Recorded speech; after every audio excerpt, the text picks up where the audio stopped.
ഞാൻ വളരെ റിമോട്ടായ ഒരു ഗ്രാമത്തിൽ ജനിച്ചു വളർന്നയാളാണ്. ഈ കൊല്ലം ജില്ലയിലെ കിഴക്ക് തെക്ക് ഭാഗത്തെ ഒരു പഞ്ചായത്താണ് കടക്കൽ പഞ്ചായത്ത്. ആ കടക്കൽ പഞ്ചായത്തിൻ്റെ ഏറ്റവും തെക്കാണ് ഈ മുല്ലക്കര എന്ന പ്രദേശം. അത് കൊല്ലം ജില്ലയുടെയും തിരുവനന്തപുരം ജില്ലയുടെയും അതിർത്തി വാർഡാണത്. ആ വാർഡിൻ്റെ പേര് തച്ചോണം വാർഡ് എന്നാണ്. ഇപ്പോഴത് കുമ്മിൾ പഞ്ചായത്തിലാണ്. കടക്കൽ പഞ്ചായത്ത് വിഭജിച്ചാണ് കുമ്മിൾ പഞ്ചായത്ത് ഉണ്ടായത്. ഒരു തനി ഗ്രാമീണമായ പ്രദേശമായതുകൊണ്ട് തന്നെ ഈ കമ്മ്യൂണിസ്റ്റ് പാർട്ടിക്ക് വളരെ സ്വാധീനമുള്ള ഒരു മേഖലയായിരുന്നു. കർഷക തൊഴിലാളികളും ദരിദ്രരായ കർഷകരും പിന്നെ അതിൻ്റെ വിഭവങ്ങൾ സമാഹരിച്ച് ചെറുതായി കച്ചവടം നടത്തുന്നവരുമൊക്കെ ആയ ഒരു ഗ്രാമീണ സമൂഹം. അപ്പം അവിടെയാണ് ജനിക്കാനും അവിടുത്തെ സാഹചര്യങ്ങളുമായി ബന്ധപ്പെട്ട് വളരാനും അതിൻ്റെ കൂട്ടായ്മയുടെ ഭാഗമാകാനും ഒക്കെയാണ് എനിക്ക് സാധിച്ചിട്ടുള്ളത്. ഞാനെന്നാൽ കുട്ടിക്കാലത്ത് എൻ്റെ പഠനം നടന്നത് അമ്മയുടെ വീട്ടിലാണ്. അത് അടയമൺ എന്ന് പറയുന്ന പ്രദേശത്താണ്. അത് തിരുവനന്തപുരം ജില്ലയാണ്. പക്ഷേ എൻ്റെ വീടും അമ്മയുടെ വീടുമായി 2 കിലോമീറ്റർ വ്യത്യാസമുണ്ട്. പക്ഷെ എൻ്റെ വീട് കൊല്ലം ജില്ലയിലും അമ്മയുടെ വീട് തിരുവനന്തപുരം ജില്ലയിലുമാണ്. അപ്പോൾ ആ സാഹചര്യത്തിലും അതും ഒരു ഗ്രാമീണ സ്വഭാവമുള്ളതാണ്. പക്ഷേ ഒരുപക്ഷെ എൻ്റെ ഗ്രാമത്തേക്കാൾ കുറച്ചുകൂടെ വളർന്ന ഒരു ഗ്രാമീണ സാഹചര്യം അമ്മയുടെ വീട്ടിലുണ്ട്. അപ്പം ഈ സാഹചര്യങ്ങളുമായി ബന്ധപ്പെട്ട് വളരുമ്പോൾ സ്വാഭാവികമായി ഈ ഗ്രാമീണ മൂല്യങ്ങളാണ് ആ കാലത്ത് ഈ കുടുംബ മൂല്യങ്ങളായും അത് കുറച്ച് സമൂഹ മൂല്യങ്ങളുമായിട്ടൊക്കെ വികസിച്ചു വന്ന ഒരു സാഹചര്യമുണ്ട്. അപ്പോൾ സ്വാഭാവികമായി ആ കാലത്തെ ജീവിതത്തിൽ ഈ ചുറ്റുപാടുകളുള്ള മനുഷ്യന് ഒത്തുകൂടാൻ പറ്റിയ ഇടങ്ങൾ സന്ധ്യാനേരങ്ങളിൽ അവിടെയുള്ള ഏതെങ്കിലും ഈ കുളിക്കുന്നതൊക്കെ തോടുകൾ എന്ന് പറയാവുന്ന, അതായത് ആറിനും ചാലിനും ഇടയ്ക്കുള്ള ഒരു സംവിധാനമാണ് തോട്. എല്ലാ തോടും രൂപപ്പെടുന്നത് എനിക്ക് തോന്നുന്നു ഒരു വയലിൻ്റെ മുകളിലൊരു കാവിനോട് ചേർന്നൊരു കുളവും ഇവിടുത്തെ കൃഷിയും, ആ കുളത്തിൽ നിന്ന് ഈ നിലത്തിലേക്കുള്ള ജലമൊഴുക്കിൻ്റെ ഭാഗമായി അധിക ജലത്തിനൊഴുകാനാണ് ഈ നിലത്തിൻ്റെ ഒരു സൈഡിലൂടെ മിക്കവാറും 2 സൈഡിലൂടെ ചാലുകളുണ്ടാവും. ആ ചാലുകൾ ചെന്ന് ചേരുന്നത് വലിയ ചാലുകളിലേക്കും അത് ചെന്ന് ചേരുന്നതാണ് തോട്. ആ തോടുകൾ ചെന്ന് ചേർന്നാണ് ഈ ആറുണ്ടാവുന്നത്. ആറ് പിന്നെ കടലിലേക്കോ കായലിലേക്കോ ഒക്കെ ചെന്ന് ചേരുകയാണ്. കേരളത്തിൻ്റെ ഒരു ടെറൈൻ സിസ്റ്റം അനുസരിച്ച് ഒരു കുന്നുണ്ടെങ്കിൽ ഒരു വയലുണ്ടാവും. അപ്പം ഒരു കുന്നിൻ്റെ 2 വശവും, ചില കുന്നിൻ്റെ 4 വശവും കൊച്ചു പാടങ്ങളുണ്ടാവും, വയലുകളുണ്ടാവും. വയലുണ്ടായാൽ ഒരു മേൽക്കുളം ഉണ്ടാവും. മേൽക്കുളം ഉണ്ടായാൽ ഒന്നുകിൽ ഒരു താഴെത്തട്ടിലെ വലിയ കുളം ഉണ്ടാവും, അല്ലെങ്കിൽ ഒരു തോടുണ്ടാവും. അപ്പം ഈ സിസ്റ്റം ഈ അടയമണം ഉണ്ടായിരുന്നു, ഈ മുല്ലക്കര എന്ന എൻ്റെ പ്രദേശത്തുണ്ടായിരുന്നു. ഞങ്ങളെ വീടിരിക്കുന്നത് ചെറിയൊരു കുന്നിലാണ്. അതിൻ്റെ താഴെ സാമാന്യം വലിയൊരു വയലുണ്ട്. ആ വയലിൻ്റെ 2 കരയിലും ചാലുണ്ട്.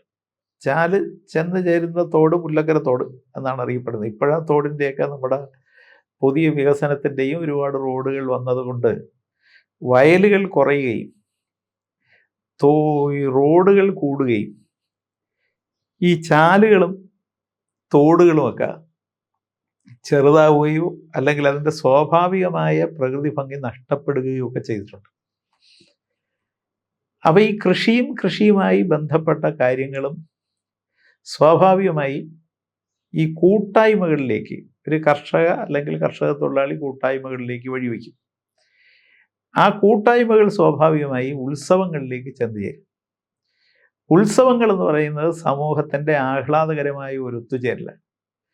ആഹ്ലാദകരമായ ഒത്തുചേരൽ അങ്ങനെ ഉണ്ടാവണമെങ്കിൽ അവരുടെ ജീവിതത്തിൽ അധ്വാനത്തിൻ്റെ ഫലമായ ഒരുപാട് പ്രശ്നങ്ങളും ദുഃഖങ്ങളും അവർക്കുണ്ടാവും. അപ്പോഴാണ് ഈ ആണ്ടയിൽ കുറച്ച് ദിവസങ്ങൾ പങ്കുവയ്ക്കാനുള്ളത് മനസ്സിൻ്റെ ഒരു സന്തോഷമായി പരിവർത്തനം ചെയ്യുന്നത്. അങ്ങനെ ഒരു നാട്ടിലാണ് ഞാൻ ജനിച്ചതും ജീവിച്ചതും.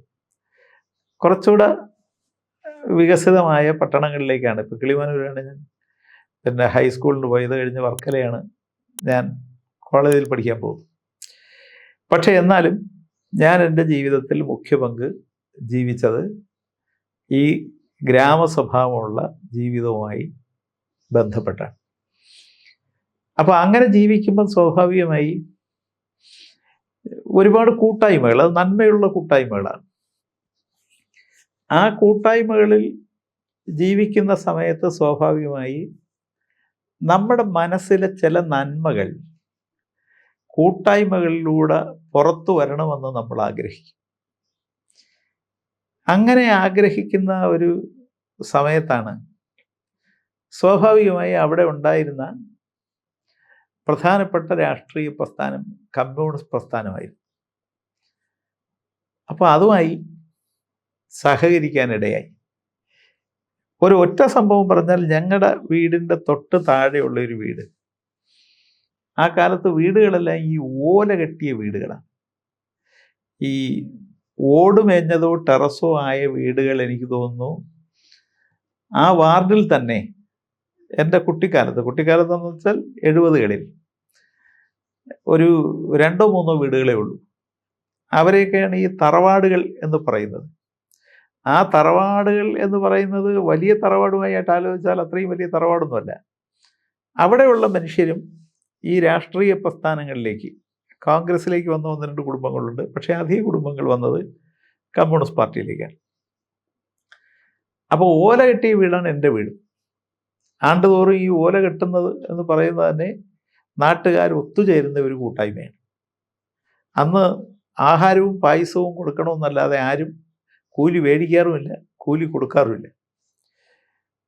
അപ്പം എൻ്റെ വീടിന് താഴെയുള്ള ഒരു ഓല കെട്ടിയ വീട്, ഈ അടുക്കളയിൽ എന്തോ വേവിക്കുമ്പോഴുണ്ടായ ഒരു തീപിടുത്തത്തിൽ ആ വീട്, ഓല സ്വാഭാവികമായി തീ പിടിച്ചാൽ വീട് മുഴുവൻ, കാരണം ബാക്കിയെല്ലാം മരങ്ങളും പിന്നെ മണ്ണ് ഭിത്തിയുമൊക്കെയാണ്, ആ വീട് വെന്തുപോയി. അപ്പോൾ സ്വാഭാവികമായി ഞങ്ങൾ കുറച്ച് ചെറുപ്പക്കാരുണ്ട്. അപ്പം ഞങ്ങൾക്ക് തോന്നി ഇങ്ങനെ ഒരാളുടെ വീട് അങ്ങനെ വെന്തു പോകുന്ന, അപ്പോൾ രാഷ്ട്രീയമൊന്നുമില്ല അതിനകത്ത്, അതൊരു കഷ്ടമാണല്ലോ, അവർക്ക് താമസിക്കാൻ വീടില്ലല്ലോ.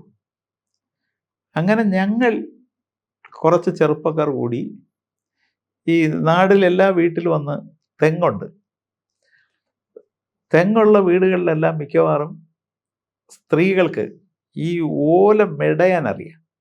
ഉണക്ക ഓല അത് കെട്ടി തോട്ടിൽ കൊണ്ടുപോയി തന്നെ നനച്ച് കുത്ത് അത് മെടയാനുള്ള പാകമാക്കി കൊണ്ടുവന്ന് മെടയാനുള്ള ശേഷിയുണ്ട്. അപ്പം ഞങ്ങൾ നാട്ടിൽ നിന്ന് മെടഞ്ഞ ഓല ശേഖരിക്കാൻ തീരുമാനിച്ചു. അപ്പോൾ ഓല ശേഖരിച്ചു. പിന്നെ ഇത് കെട്ടാനുള്ള കമ്പുകൾ ശേഖരിക്കാൻ തീരുമാനിച്ചു. അങ്ങനെ ശേഖരിച്ചു. പിന്നെ കുറച്ച് കാശ് പിരിക്കാൻ തീരുമാനിച്ചു, ഈ മണ്ണൊക്കെ വെക്കുന്നവർക്ക് കൂലിയോ ആഹാരമോ ഒക്കെ കൊടുക്കാൻ. അതും ശേഖരിച്ച് ഞങ്ങൾ ആ വീട് വെച്ച് കൊടുത്തു. സ്വാഭാവികമായി ഞങ്ങളുടെ ആ കൂട്ടായ്മ ഒരു വീട് വെച്ച് കൊടുത്തപ്പോൾ, അങ്ങനെയാണെങ്കിൽ ഈ കൂട്ടായ്മ നിലനിർത്തിയാൽ എന്ത് എന്ന് തോന്നി. അപ്പോൾ ആ കാലത്ത് ഈ ഒരു സംഘടന ഉണ്ടായാൽ രജിസ്റ്റർ ചെയ്യുക, അത്തരം സംവിധാനങ്ങളെക്കുറിച്ചൊന്നും ഞങ്ങൾക്ക് വലിയ അറിവുമില്ല. അതൊരാവശ്യം ഒരു നാട്ടും പുറത്തില്ല. അങ്ങനെയാണ് അവിടെ റെയിൻബോ എന്ന് പറയുന്ന ഒരു സംഘടന രൂപീകരിച്ചു. അതിൻ്റെ അടിസ്ഥാന കാരണം ഈ പറഞ്ഞ പോലെ വെന്തുപോയ ഒരു വീട് വെച്ച് കൊടുക്കാനുള്ള സംവിധാനത്തിലാണ്. അപ്പോൾ അതിൽ നിന്ന് ഉയർന്നു വന്ന, എന്നാൽ പിന്നെ കുറച്ചുകൂടെ വിപുലമായ തരത്തിൽ ഈ പ്രവർത്തനങ്ങളിൽ ഞങ്ങളിങ്ങനെ പങ്കുചേർന്നപ്പോൾ സ്വാഭാവികമായി അവിടുത്തെ കമ്മ്യൂണിസ്റ്റ് പാർട്ടിയിൽ പ്രവർത്തിച്ചിരുന്ന ഒരു പൂച്ചെടി വേലായുധൻ എന്ന് പറയുന്ന ഒരാളുണ്ട്. അദ്ദേഹം മരിച്ചുപോയി. പിന്നെ ഒരു സഖാവ് എന്ന് വിളിക്കുന്ന ഒരാളുണ്ട്, ജനാർദ്ദന പിള്ള. പുള്ളി പഞ്ചായത്ത് മെമ്പറൊക്കെ ആയിരുന്നു. ഈ 2 കാലത്തെ ഈ പഞ്ചായത്ത് ഇലക്ഷൻ നടന്നതിൻ്റെ ഒരു കേരളത്തിൽ 57 ഗവൺമെൻറ് ഒരു മഫ്ലർ കേസൊക്കെ ഉണ്ടായി. അതിലെ ഒരു പ്രതിയായ ആളാണ്. അപ്പം അദ്ദേഹത്തെ സഖാവെന്നാണ് വിളിക്കുന്നത്. അപ്പം അദ്ദേഹവും ഇവരൊക്കെ കൂടെ എന്നെ സമീപിച്ചു, നിങ്ങളുടെ ഒരു കൂട്ടായ്മ ഞങ്ങളുമായി ചേർന്ന് പ്രവർത്തിക്കണം, നിങ്ങൾ ഈ കാര്യങ്ങളൊക്കെ ചെയ്യുന്നതല്ല. അങ്ങനെ സ്വാഭാവികമായി ഏതെങ്കിലും ഒരു തരത്തിൽ പ്രവർത്തിക്കാനുള്ള സാധ്യതകൾ മനസ്സിനകത്ത് ഉറങ്ങിക്കിടക്കുന്ന ഒരു കാര്യമായതുകൊണ്ട് അതിനോട് സഹകരിക്കാൻ തീരുമാനിച്ചാണ് സത്യത്തിൽ രാഷ്ട്രീയത്തിലേക്ക് വരുന്നത്. എനിക്ക് ആ കാലത്ത് ഈ വീട്ടിൽ നിന്ന് എൻ്റെ അമ്മയുടെ അമ്മയ്ക്ക് വലിയ വിദ്യാഭ്യാസം ഉണ്ടെന്നൊന്നും, പക്ഷേ വായിക്കാനും എഴുതാനും ഒക്കെ അറിയാം. അമ്മ സത്യത്തിൽ വലിയൊരു ഈ കഥകളിങ്ങനെ കുട്ടികളോട് പറയാൻ വേണ്ടി മനസ്സിനകത്ത് സൂക്ഷിച്ച് അത് പറഞ്ഞ് വികസിപ്പിച്ച് നടക്കുന്നയാളായിരുന്നു. അപ്പം കഥ കേൾക്കാനുള്ള ഇഷ്ടം കൊണ്ട് എല്ലാ ദിവസവും ഈ അമ്മയോട് കഥ പറയാൻ നിർബന്ധിക്കും. അമ്മയുടെ അമ്മയ്ക്ക് കഥ പറയാനും ഇഷ്ടമാണ്. അപ്പോൾ അവർക്കൊക്കെ അന്ന് ധാരാളമായി അറിയാവുന്ന കഥകൾ ഈ മഹാഭാരതത്തിലെയും രാമായണത്തിലെയും കഥകളാണ്. അപ്പോൾ അത് ഞങ്ങൾക്കെല്ലാം പറഞ്ഞു തരും. എനിക്ക് തോന്നുന്നു അത് ഏറ്റവും കൂടുതൽ കേട്ടത് ഞാനായിരിക്കും. അപ്പോൾ ഈ കഥ കേട്ടാൽ ഈ കേൾക്കുന്ന കഥ ആരോടെങ്കിലും പറയണമെന്ന് എനിക്കൊരാഗ്രഹം അന്നേ ഉണ്ട്. അതിന് ഒരു കാരണം എൻ്റെ അമ്മ പറയുന്നത്, എനിക്ക് ഈ 14 വയസ്സ് വരെ സംസാരിക്കുമ്പോൾ വിക്കുണ്ടായിരുന്നു. അപ്പോൾ ഈ വാക്കുകളിങ്ങനെ ഒഴുക്കി പറയാനുള്ള ഒരു ശേഷിക്കുറവ് എന്നെ വല്ലാതെ വിഷമിപ്പിച്ചിരുന്നു. അപ്പോൾ ചിലപ്പോൾ ഇങ്ങനെ പറഞ്ഞ് വാക്കുകൾ പുറത്തു വരാതെ കരയുന്ന സ്വഭാവം ഉണ്ടായിരുന്നു. അപ്പോൾ അമ്മ ലോകത്ത് എല്ലാ ദൈവങ്ങൾക്കും നേർച്ച നടത്തി. അവിടെ കൊണ്ടുപോയി ഇത് തീർന്നാൽ അവിടെ കൊണ്ടുപോകാം, ഇവിടെ കൊണ്ടുപോകാം, മറ്റിടത്ത് കൊണ്ടുപോകാം. എന്തായിരുന്നാലും ഒരു വർഷം കഴിഞ്ഞപ്പോൾ എൻ്റെ വിക്ക് അവസാനിച്ചു. ഞാൻ തന്നെ പറഞ്ഞ് അവസാനിച്ചു എന്നാണ് എനിക്ക് തോന്നുന്നത്. എന്തായിരുന്നാലും മരുന്നൊന്നും കഴിക്കാതെ തന്നെ ഈ പറയുമ്പോഴുണ്ടാവുന്ന തടസ്സം അത് മാറിക്കിട്ടിയപ്പോൾ അതിനു മുമ്പും ഈ കേട്ടതെല്ലാം പറയുക എന്നുള്ളത് എൻ്റെ ഒരു ശീലമായിരുന്നു. അതെനിക്കും പിന്നെ ബോധ്യമായി, ഒരുപാട് കൂട്ടുകാരോട് പറയുക. അങ്ങനെ പറയാനുള്ള സൗകര്യത്തിന് എൻ്റെ വീടിന് താഴെ ഈ മുല്ലക്കര തോടിന് കരയിൽ ഒരു ചെറിയ കാവ് പോലുള്ളൊരു സംവിധാനമുണ്ട്. അതിനടുത്ത് ഒരു വലിയ പാറയുണ്ട്. ആ പാറ കണ്ടാൽ ആനയെപ്പോലാണ് ഇരിക്കുന്നത്. അതുകൊണ്ട് ആ പാറയെ പറയുന്നത് ആനപ്പാറ എന്നാണ്. ആനയുടെ പുറത്ത് 3-4 പേർക്കെല്ലാം ഇരിക്കാൻ പറ്റും. ഈ ആനപ്പാറയുടെ പുറത്താണെങ്കിൽ മണ്ടയിൽ കയറിയാൽ ഒരു 10-20 പേർക്ക് ഇരിക്കാനുള്ള സൗകര്യമുണ്ട്, സുഖമായി ഇരിക്കാനുള്ള. ഈ പിറകു വഴി വാല് വഴി കയറാനുള്ളൊരു സൗകര്യമുണ്ട്. എന്നാൽ മുഖം വഴി ഇറങ്ങാനുള്ള സൗകര്യമില്ല. കണ്ടാൽ ഒരു ആനയുടെ രൂപമുണ്ട്. അതുകൊണ്ട് ആനപ്പാറയുടെ തൊട്ടടുത്തുള്ള ഒരു 1-2 സെൻറ്റിൽ മാത്രമാണ് നിൽക്കുന്നത്. ഒരു ചെമ്പകമുണ്ട്, ഒരു പിണറുമരമുണ്ട്, വേറൊരു മരമുണ്ട്, പിന്നെ 1-2 കൊച്ചു മരങ്ങളും ചേർന്ന ഒരു പാറക്കൂട്ടമാണ്, ഒരു 3-4 പാറ. ആ പാറയിൽ ഇരിക്കാനുള്ള സൗകര്യമുണ്ട്.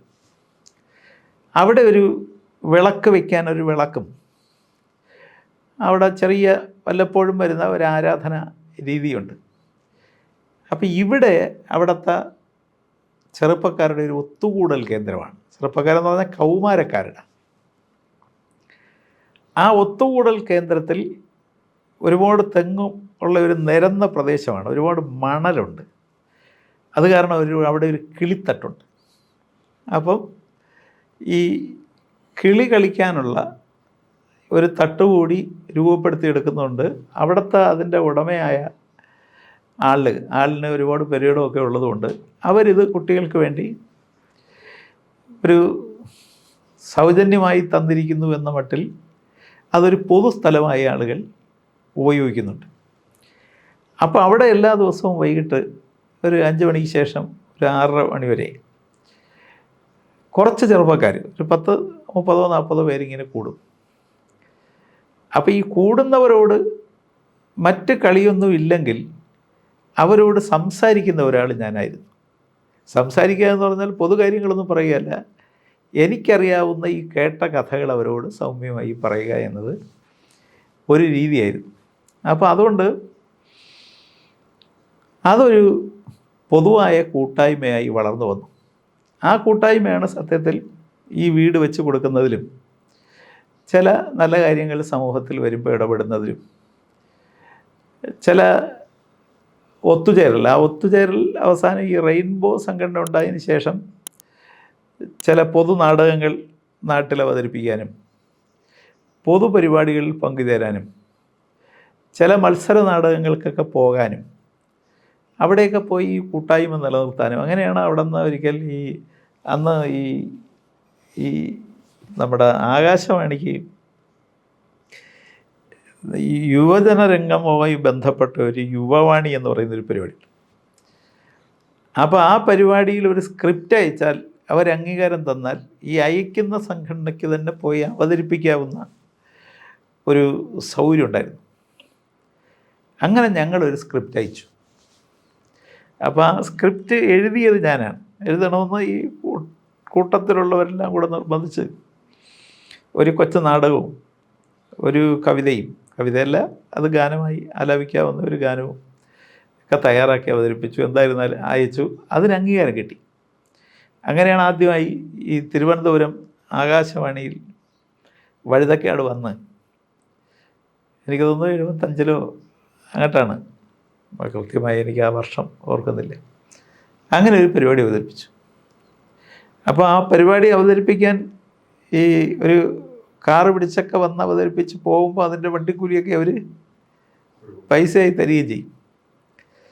അപ്പം പിന്നെ ഒന്നും കൂടെ നമുക്ക് അടുത്ത വർഷവും പോകാം. അപ്പോൾ അടുത്ത വർഷവും ഒരു സ്ക്രിപ്റ്റ് അയച്ചു, അതിനും അംഗീകാരം കിട്ടി, അതിന് വന്നു. അപ്പോൾ ഈ കൂട്ടായ്മ കുറച്ചിങ്ങനെ വളർന്നു വന്നു. ആ കൂട്ടായ്മയിൽ നിന്ന് വിവിധ രാഷ്ട്രീയ പ്രസ്ഥാനങ്ങളിലേക്കൊക്കെ ആൾ പോയി. ഞാനിങ്ങനെ CPI പോയി. സ്വാഭാവികമായി പ്രസംഗിക്കാനുള്ള ഒരു രീതി എനിക്കുണ്ടായിരുന്നതുകൊണ്ട് വളരെ വേഗത്തിൽ തന്നെ ആ പ്രദേശത്തും ആ മണ്ഡലത്തിലും കൊല്ലം ജില്ലയിലുമൊക്കെ പല വേദികളിൽ AIYFൻ്റെ പ്രസംഗകനായി കൂടി ഞാൻ വരികയായിരുന്നു. അതിൻ്റെ ഒരു ഘട്ടത്തിൽ 79-ൽ AIYFൻ്റെ മണ്ഡലം സെക്രട്ടറിയായി. കാരണം ചടയമംഗലം മണ്ഡലം ഉണ്ടായപ്പോൾ കൊട്ടാരക്കര താലൂക്കിൻ്റെ ഭാഗമായിട്ടാണ് ഈ ചടയമംഗലം അതുവരെ നിന്നത്. അപ്പോൾ ചടയമംഗലത്ത് പ്രത്യേക മണ്ഡലം കമ്മിറ്റി രൂപീകരിച്ചപ്പോൾ ബഹുജന സംഘടനകളുടെ മണ്ഡലം കമ്മിറ്റിയും രൂപീകരിച്ചു. അപ്പം മണ്ഡലം കമ്മിറ്റി രൂപീകരിച്ചപ്പം അവരൊക്കെ കൂടെ തീരുമാനിച്ച് അതിൻ്റെ സെക്രട്ടറി ആയിട്ട് ഞാൻ വർക്ക് ചെയ്യണമെന്ന് തീരുമാനിച്ചു മണ്ഡലത്തിൽ. അപ്പോൾ അതിൻ്റെ സെക്രട്ടറി ആയിട്ട് വർക്ക് ചെയ്തിട്ടാണ് തുടങ്ങുന്നത്. അപ്പോൾ അഡ്വക്കേറ്റ് ഗോപാലകൃഷ്ണൻ പിള്ളയെന്ന് പറയുന്നത് അദ്ദേഹം പിന്നെ ജില്ലാ പഞ്ചായത്ത് പ്രസിഡൻ്റൊക്കെ ആയിരുന്നു. അദ്ദേഹമാണെന്ന് പ്രസിഡൻ്റായത്. അപ്പം ഞാൻ പാർട്ടിയുടെ പിന്നെ ബ്രാഞ്ചിൽ വന്നു, അവിടുത്തെ ലോക്കൽ കമ്മിറ്റിയിൽ വന്നു. ഈ 79-ൽ രൂപീകരിക്കുന്നതിന് മുമ്പ് താലൂക്ക് കമ്മിറ്റിയുടെ ഭാഗമായിട്ടിരിക്കുമ്പോഴാണ് ഈ ബ്രാഞ്ചിലും ലോക്കൽ കമ്മിറ്റിയിലൊക്കെ വരുന്നത്. അപ്പം മണ്ഡലം കമ്മിറ്റി രൂപീകരിക്കുമ്പോൾ സ്വാഭാവികമായി എന്നെ മണ്ഡലം കമ്മിറ്റിയിലേക്കും മണ്ഡലം സെക്രട്ടേറിയറ്റിലേക്കും ഉൾപ്പെടുത്തി. അപ്പം ചെറുപ്പക്കാരൻ്റെ പ്രതിനിധിയായി ആദ്യം മണ്ഡലം സെക്രട്ടേറിയറ്റിൽ വരുന്നത് ഞാനാണ്. ആ മണ്ഡലത്തിൽ എനിക്ക് തോന്നുന്നു അന്ന് ഈ പ്രസംഗം എന്ന് പറയുന്ന ഒരു കാര്യം ഉള്ളത് കൊണ്ടായിരിക്കും അങ്ങനെ പെട്ടെന്ന് തന്നെ ഒരു വലിയ പ്രൊമോഷൻ തന്ന് ഈ മണ്ഡലം സെക്രട്ടേറിയറ്റിലേക്ക് വരുന്നത്. അതിനുശേഷം എനിക്ക് സ്വാഭാവികമായി പാർട്ടിക്കകത്ത് ഒരുപാട് പരിപാടികൾ വന്ന ഒരു തിരക്ക് ആയി ഞാനൊരു ഫുൾ ടൈം രാഷ്ട്രീയ പ്രവർത്തകനായി പിന്നെ മാറുകയായിരുന്നു. എൻ്റെ അച്ഛനൊരു തയ്യൽക്കാരനായ ഗ്രാമീണ സ്വഭാവമുള്ള ആളായിരുന്നു. ഒരു തുണിക്കട കൂടി അദ്ദേഹത്തിന് ഒരു ഘട്ടത്തിൽ ഉണ്ടായിരുന്നു. എൻ്റെ അമ്മയുടെ ഓഹരിയും അച്ഛൻ്റെ ഓഹരിയൊക്കെ കിട്ടിക്കൊണ്ടുവന്നതുമായി ബന്ധപ്പെട്ട് ഒരു 6 ഏക്കറിലകം അധികം ഭൂമി ഉണ്ടായിരുന്നു. പിന്നെ ഈ തുണിക്കടയുണ്ടായിരുന്നു. നല്ല തയ്യൽക്കാരനായിരുന്നു. അത് കാരണം ജോലിക്ക് ഏതെങ്കിലും കുറവൊന്നും ഒരു തയ്യൽക്കാരന് സമൂഹത്തിലുണ്ടാവുക എന്ന് പറയുന്നത് തയ്ക്കാൻ അറിയാമെങ്കിൽ ഒരു വിഷമമില്ലാത്ത ജീവിതം നയിക്കാൻ കഴിയുമായിരുന്നു. അപ്പോൾ അത്തരം ഒരു ചുറ്റുപാടിലാണ് വളർന്നു വന്നത്. പിന്നെ ഈ ഗ്രാമീണ അന്തരീക്ഷമായതുകൊണ്ട് ആർഭാടകരമായ ഒരു ജീവിതം ആഗ്രഹിച്ചാലും പറ്റുകയില്ല. കാരണം ഞങ്ങൾക്ക് അവിടെ വലിയൊരു കമ്പോളമോ അല്ലെങ്കിൽ അതുമായി ബന്ധപ്പെട്ട ഒരു സിനിമ കാണണമെങ്കിൽ തന്നെ ഒന്നുകിൽ കടയ്ക്കൽ പോകണം, ഇല്ലെങ്കിൽ കിളിമാനൂർ പോകണം. ഇത് രണ്ടും വീട്ടിൽ നിന്ന് ഏതാണ്ട് 8 കിലോമീറ്ററിലധികം ദൂരമുള്ളതാണ്. യാത്രാ സൗകര്യം വാഹനങ്ങളൊന്നുമില്ല. അതുകൊണ്ട് നടന്നേ പോകാൻ പറ്റൂ, അല്ലെങ്കിൽ പിന്നെ ടാക്സി വിളിച്ചേ പോകാൻ പറ്റൂ. അപ്പം അതുകൊണ്ട് തന്നെ ഒരു ആർഭാടകരമായ ജീവിതം എന്ന് പറയുന്നത് വർഷത്തിൽ വരുന്ന 2-ാം 3-ാം ഉത്സവത്തിന് പോകുക എന്നതാണ്. വീട്ടിൽ നിന്നും അങ്ങനെ അനുവാദം ഉണ്ടായിരുന്നുള്ളൂ.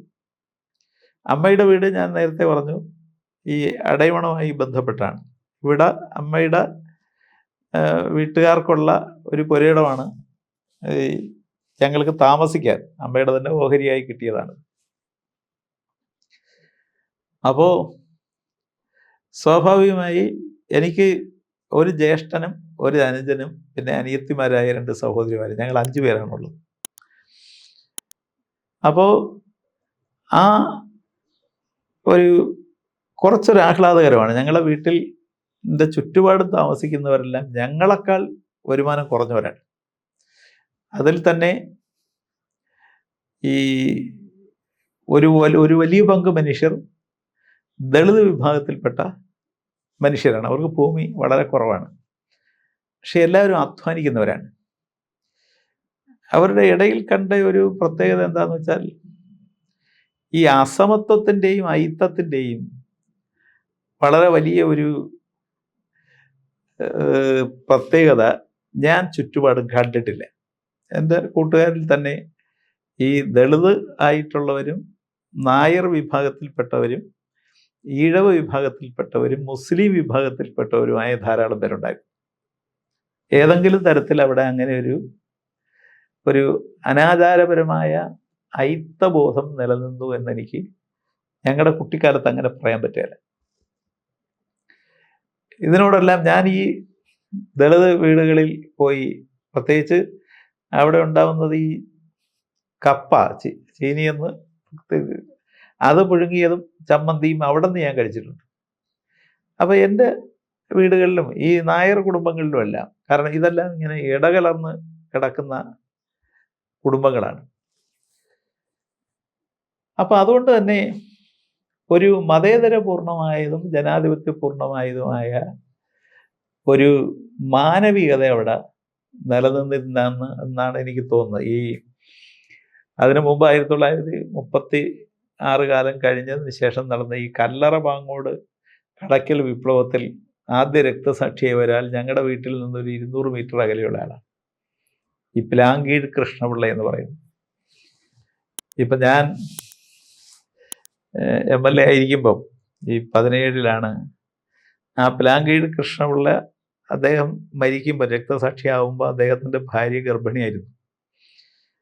അപ്പോൾ അവർ പ്രസവിച്ചു. അവർ പിന്നെ അവസാനം ഇവിടെ നിന്നൊക്കെ അങ്ങ് നാട് വിട്ടുപോയി ഈ ഇടുക്കി ജില്ലയിൽ കുടിയേറ്റ കർഷകരായി പോയി അവിടെ താമസിച്ച് പിന്നെ അവർ കോതമംഗലത്ത്, ഇപ്പോൾ കോതമംഗലത്ത് അവർ മരിച്ചത് എനിക്ക് തോന്നുന്നു കഴിഞ്ഞതിന് അങ്ങേ വർഷമായിട്ടാണ്.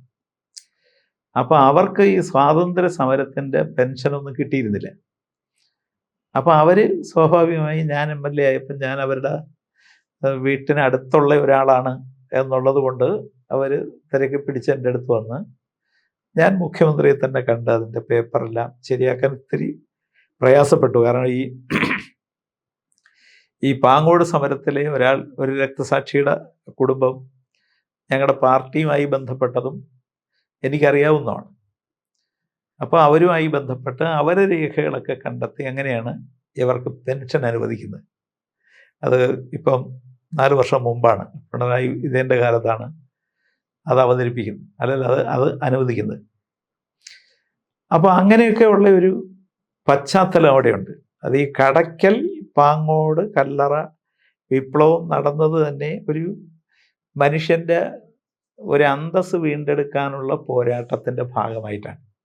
ഒരു ചന്തയിലുണ്ടാകുന്ന പ്രശ്നങ്ങളാണ് അതിൻ്റെ പിന്നിലെങ്കിലും ഈ തെറ്റുകളെ എതിർക്കാനുള്ള ഒരു പൊതുബോധം എല്ലാ വിഭാഗം ജനങ്ങളിലും വളർന്നു വന്ന അതിൻ്റെ ഒരു ഗ്രാമീണ അന്തരീക്ഷം തീർച്ചയായിട്ടും പിന്നെ മനസ്സിലാക്കുമ്പോൾ എനിക്ക് തോന്നി അവിടെ ഉണ്ടായിരുന്നത്.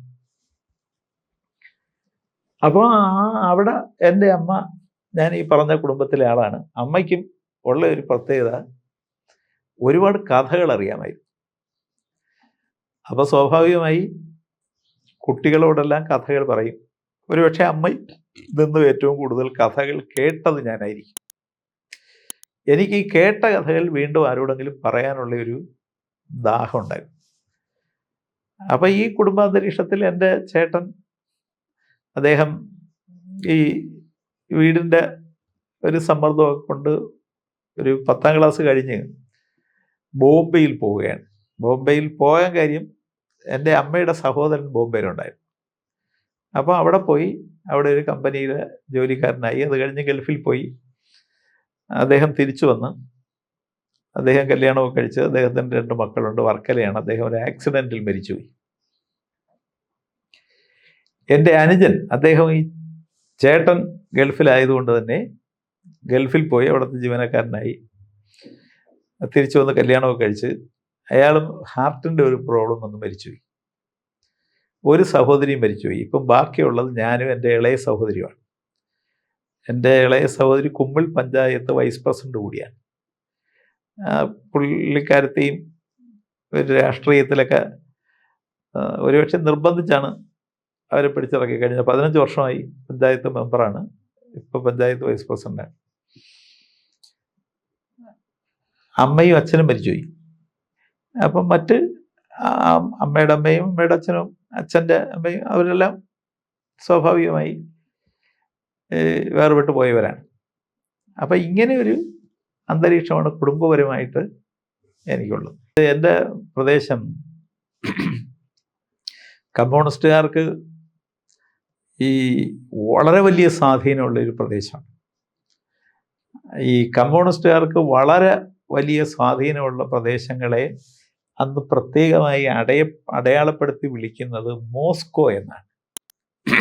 കാരണം ഈ മോസ്കോ കമ്മ്യൂണിസ്റ്റുകാരുടെ വിപ്ലവം വിജയിച്ച രാജ്യത്തിൻ്റെ തലസ്ഥാനമായതുകൊണ്ട് ഒരു കമ്മ്യൂണിസ്റ്റുകാർക്ക് വലിയ സ്വാധീനമുണ്ടെങ്കിൽ ഇത് ഈ നാട്ടിലെ മോസ്കോ ആണെന്ന് പറയും.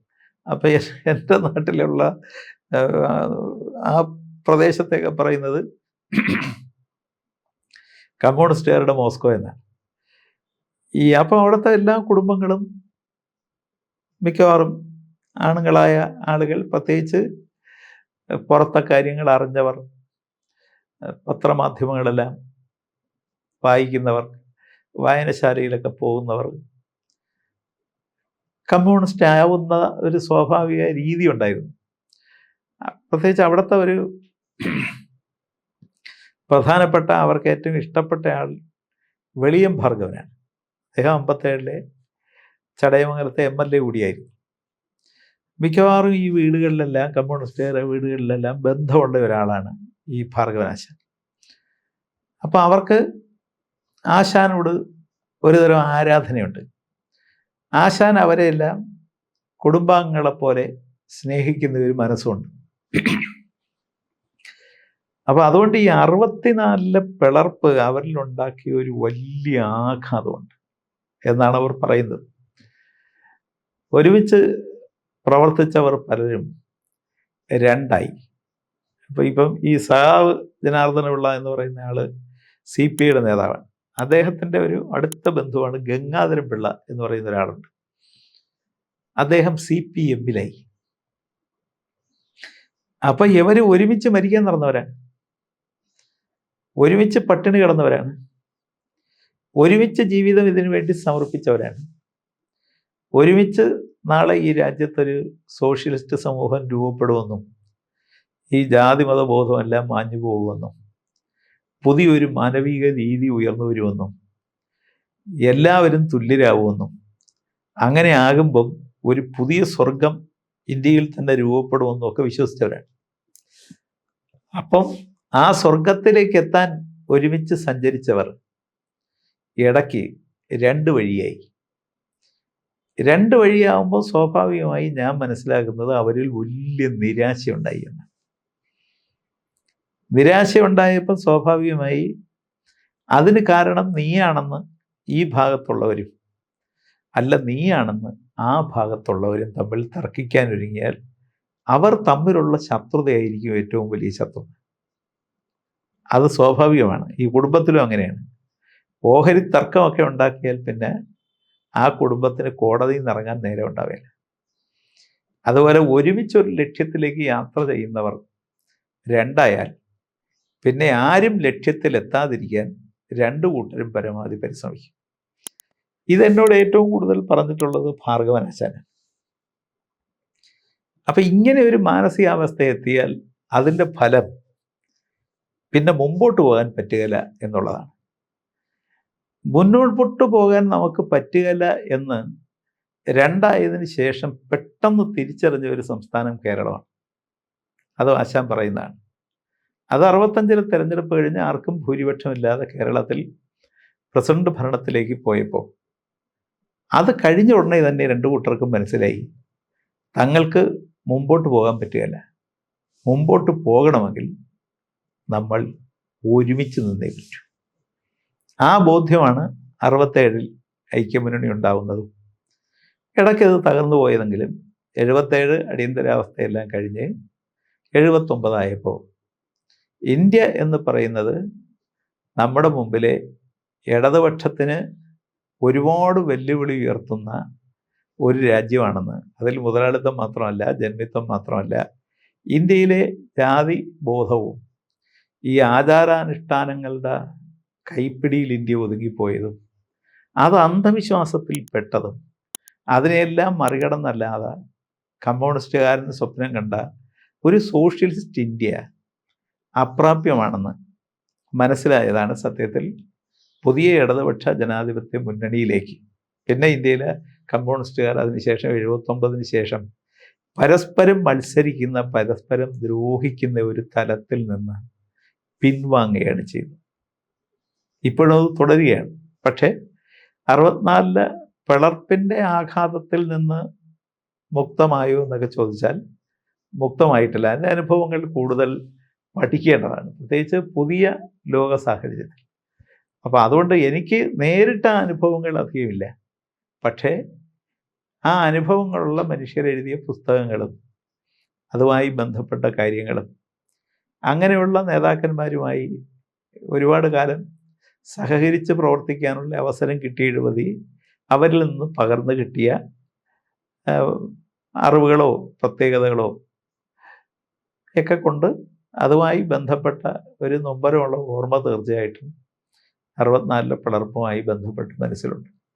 ഞാൻ തന്നെ കുറച്ചുകൂടെ പ്രായമായതിനൊക്കെ ശേഷം, പ്രത്യേകിച്ച് ഈ 2010 ആയി ഈ BJP ഒരു വളർച്ച നേടി തുടർച്ചയായിട്ട് ഇപ്പോൾ 3-ാം തവണ ഭരണത്തിലൊക്കെ എത്തുന്ന നേരത്ത് ഇതെല്ലാം കുറച്ച് ഈ ഫോളോ ചെയ്യാൻ ശ്രമിച്ചിട്ടുള്ള ഒരാളാണ്. ഞാൻ മനസ്സിലാക്കുന്നത് ദാമോദരൻ പറഞ്ഞ ശരി കേരളത്തിൽ കൂടുതൽ, ഇന്ത്യയിലും കൂടുതൽ ചർച്ച ചെയ്യപ്പെടേണ്ടതായി.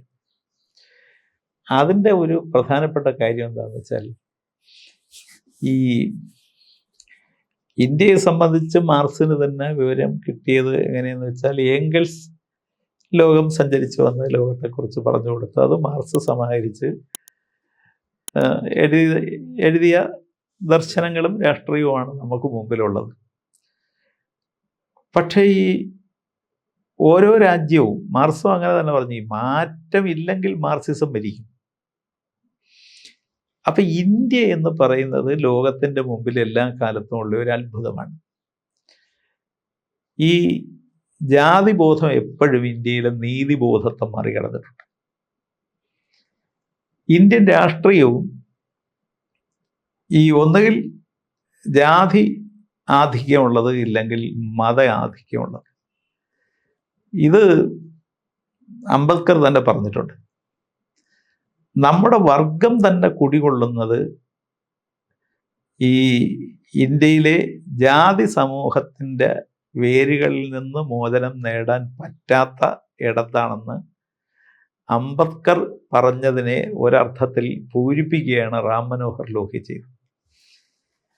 അപ്പൊ അങ്ങനെ ഒരു സ്ഥലത്ത് എങ്ങനെയാണ് നമുക്ക് ഇന്ത്യൻ രാഷ്ട്രീയത്തിൽ നിന്ന് ഈ അന്ധവിശ്വാസജടിലമായ ജാതിമത ബോധത്തെ മറികടന്ന് ഒരു രാഷ്ട്രീയ ബോധം സൃഷ്ടിക്കുന്നത്?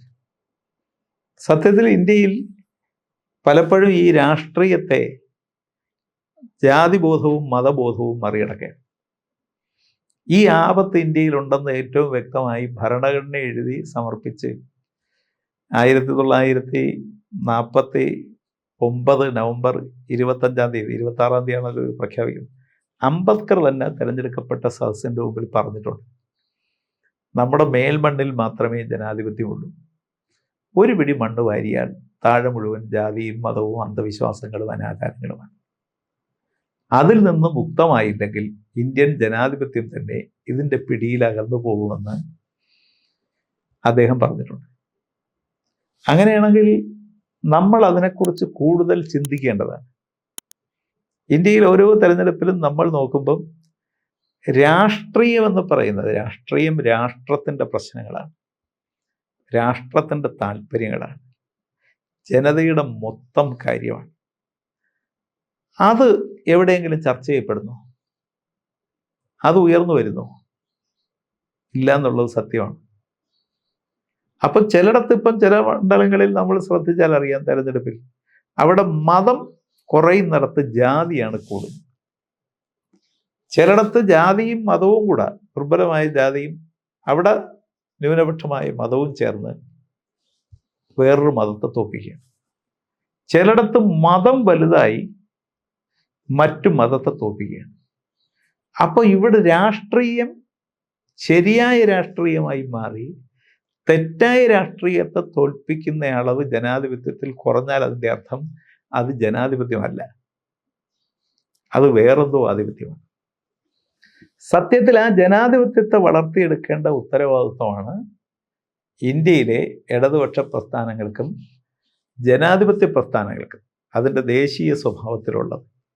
ഇവിടെ തന്നെ പറയുന്ന ഒരു കാര്യം, ഈ ദേശീയ പ്രസ്ഥാനം എന്ന നിലയിൽ, ദേശീയ പാർട്ടി എന്ന നിലയിൽ CPIയുടെ ദേശീയ അംഗീകാരം നഷ്ടമായി. അവിടെയും വലിയൊരു ചർച്ച വരേണ്ടതുണ്ടായിരുന്നു.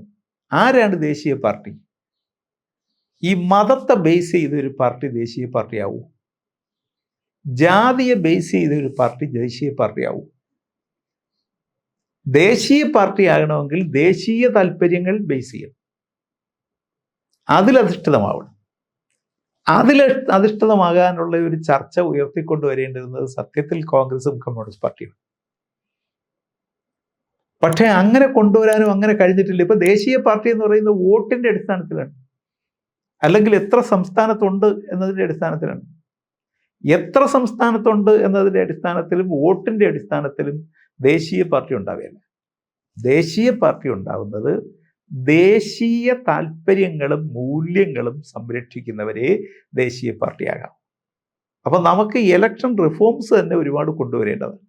പക്ഷെ നമുക്കുള്ള ഒരു പ്രശ്നം ഇവിടെ പറഞ്ഞതാണ്, നമുക്ക് ഈ കെ ദാമോദരന് ശേഷവും അല്ലെങ്കിൽ ഇന്ത്യയിൽ അതുപോലെ ചിന്തിച്ചാൽ ഇന്ത്യൻ സംസ്കാരത്തോട് എങ്ങനെ ഇന്ത്യയുടെ ദേശീയ പ്രസ്ഥാനങ്ങളെ ചേർത്ത് നിർത്താം എന്നത് സത്യത്തിൽ ഇപ്പോഴും ഇന്ത്യയിലെ മനുഷ്യൻ്റെ മുമ്പിലെ വലിയൊരു വെല്ലുവിളിയാണ്.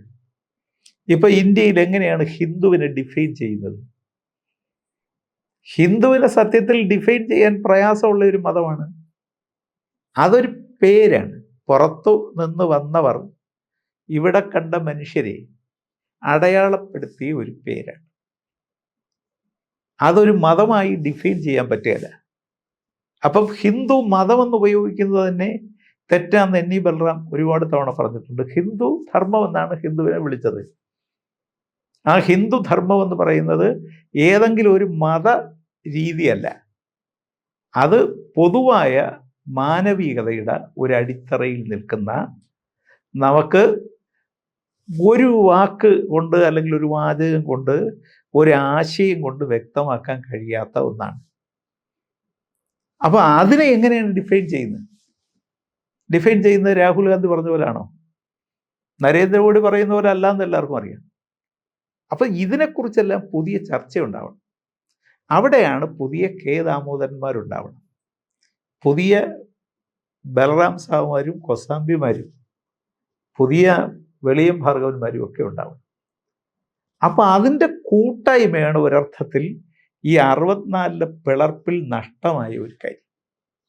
അതായത് ഇന്ത്യൻ ബുദ്ധിജീവികളുടെ ഒത്തുചേരലിന് തീർച്ചയായിട്ടും 64 മുമ്പുണ്ടായിരുന്ന ഒരു തലമുണ്ടായിരുന്നു, ഒരു ഇടമുണ്ടായിരുന്നു. 64 ശേഷം അത് നഷ്ടമായി. അപ്പം ഇനിയും ഇന്ത്യയിൽ വേണ്ടത് എന്താണെന്ന് വെച്ചാൽ, ഇന്ത്യയിലെ ഇടതുപക്ഷത്തെ ഇന്ത്യയുടെ പൊതു സംസ്കാരവുമായി ബന്ധിപ്പിച്ച് നിർത്താനുള്ള ഒരു സംവിധാനം, ഒരു സഞ്ചാരമായി രാഷ്ട്രീയ സ്വഭാവം രൂപീകരിക്കണം. അങ്ങനെ രൂപീകരിച്ചാലേ നമുക്ക് ഇന്ത്യൻ സംസ്കാരവുമായി നമ്മളെ കൊണ്ട് ബന്ധിപ്പിക്കാൻ പറ്റും. ബന്ധിപ്പിച്ചാലേ ഇന്ത്യൻ ജനതയുടെ മനസ്സിൽ നമ്മൾ കഴിക്കാവുന്ന ഒരു വിഭവമാണെന്നും ഇത് കഴിച്ചാൽ ഒരു മരുന്നിൻ്റെ ഗുണം കിട്ടുമെന്നും, അങ്ങനെ കിട്ടിയാൽ നമ്മളെ ഭിന്നിപ്പിക്കുന്ന ഘടകങ്ങളെ പുറത്താക്കി ഒന്നിപ്പിക്കാനുള്ള ചിലതിനെ നമുക്ക് കണ്ടെത്താമെന്നും മനുഷ്യൻ കരുതും. അതൊരാവശ്യമാണ്. ഞാൻ യുവജന പ്രവർത്തനത്തിലേക്ക് വരുമ്പോൾ കേരളത്തിലുണ്ടായ യുവജനങ്ങൾക്കിടയിൽ ഒരുപക്ഷെ ഏറ്റവും സ്വീകാര്യത കിട്ടിയ ഒരു മുദ്രാവാക്യത്തിൻ്റെ കൂടെയാണ് ഞാൻ യുവജന പ്രസ്ഥാനത്തിലേക്ക്, അതിൻ്റെ നേതൃത്വത്തിലേക്ക് വരുന്നു. അത് ഈ തൊഴിലല്ലെങ്കിൽ ജയിൽ എന്ന മുദ്രാവാക്യം. ഞാൻ മനസ്സിലാക്കുന്നത് ഈ തൊഴിൽ അല്ലെങ്കിൽ ജയിൽ എന്ന മുദ്രാവാക്യമാണ് ഇന്ത്യയിലെ യുവജനങ്ങൾ ഇതുവരെ ഉയർത്തിയതിൽ ഇന്ത്യയുടെ പ്രശ്നങ്ങളെ, വിശിഷ്യ യുവജന പ്രശ്നങ്ങളെ അടിസ്ഥാനപരമായി ഉൾക്കൊണ്ട ഏക മുദ്രാവാക്യം. കാരണം ആ സമയത്ത് 79 അവസാനമാണ് ഈ മുദ്രാവാക്യം രൂപപ്പെടുന്നത്. ആ മുദ്രാവാക്യത്തിൻ്റെ കൂടെയാണെന്ന് ഈ രാജ്ഭവൻ മാർച്ചിലേക്ക് ചടയമംഗലത്ത് നിന്ന് ആ മണ്ഡലം കമ്മിറ്റിയുടെ നേതൃത്വത്തിലുള്ള ജാഥ, അത് 3 ദിവസം എടുത്തൊരു ജാഥയാണ്. ആ ജാഥയുടെ ക്യാപ്റ്റൻ ഞാനായിരുന്നു. അത് അന്ന് രാജ്ഭവനിലേക്ക് വന്ന ഏറ്റവും വലിയ ജാഥയാണ്. കേരളത്തിൽ വന്ന ഏറ്റവും വലിയ ജാഥ ഈ ചടയമംഗലത്ത് നിന്ന് വന്ന ജാഥയാണ്. അപ്പോൾ ആ മുദ്രാവാക്യത്തിൻ്റെ ഇത് ഞാൻ കണ്ടത്, ഒരാവശ്യം എല്ലാവർക്കും ഉന്നയിക്കാം. ഇപ്പോൾ ഉദാഹരണം പറഞ്ഞാൽ ബോണസ് വേണം എന്ന് പറയുന്നൊരു ആവശ്യമാണ്, അതൊരു മുദ്രാവാക്യമല്ല. DA കിട്ടണം എന്ന് പറയുന്ന ഒരു ആവശ്യമാണ്. ശമ്പള പരിഷ്കരണം വേണം എന്ന് പറയുന്ന ഒരു ആവശ്യമാണ്. പക്ഷെ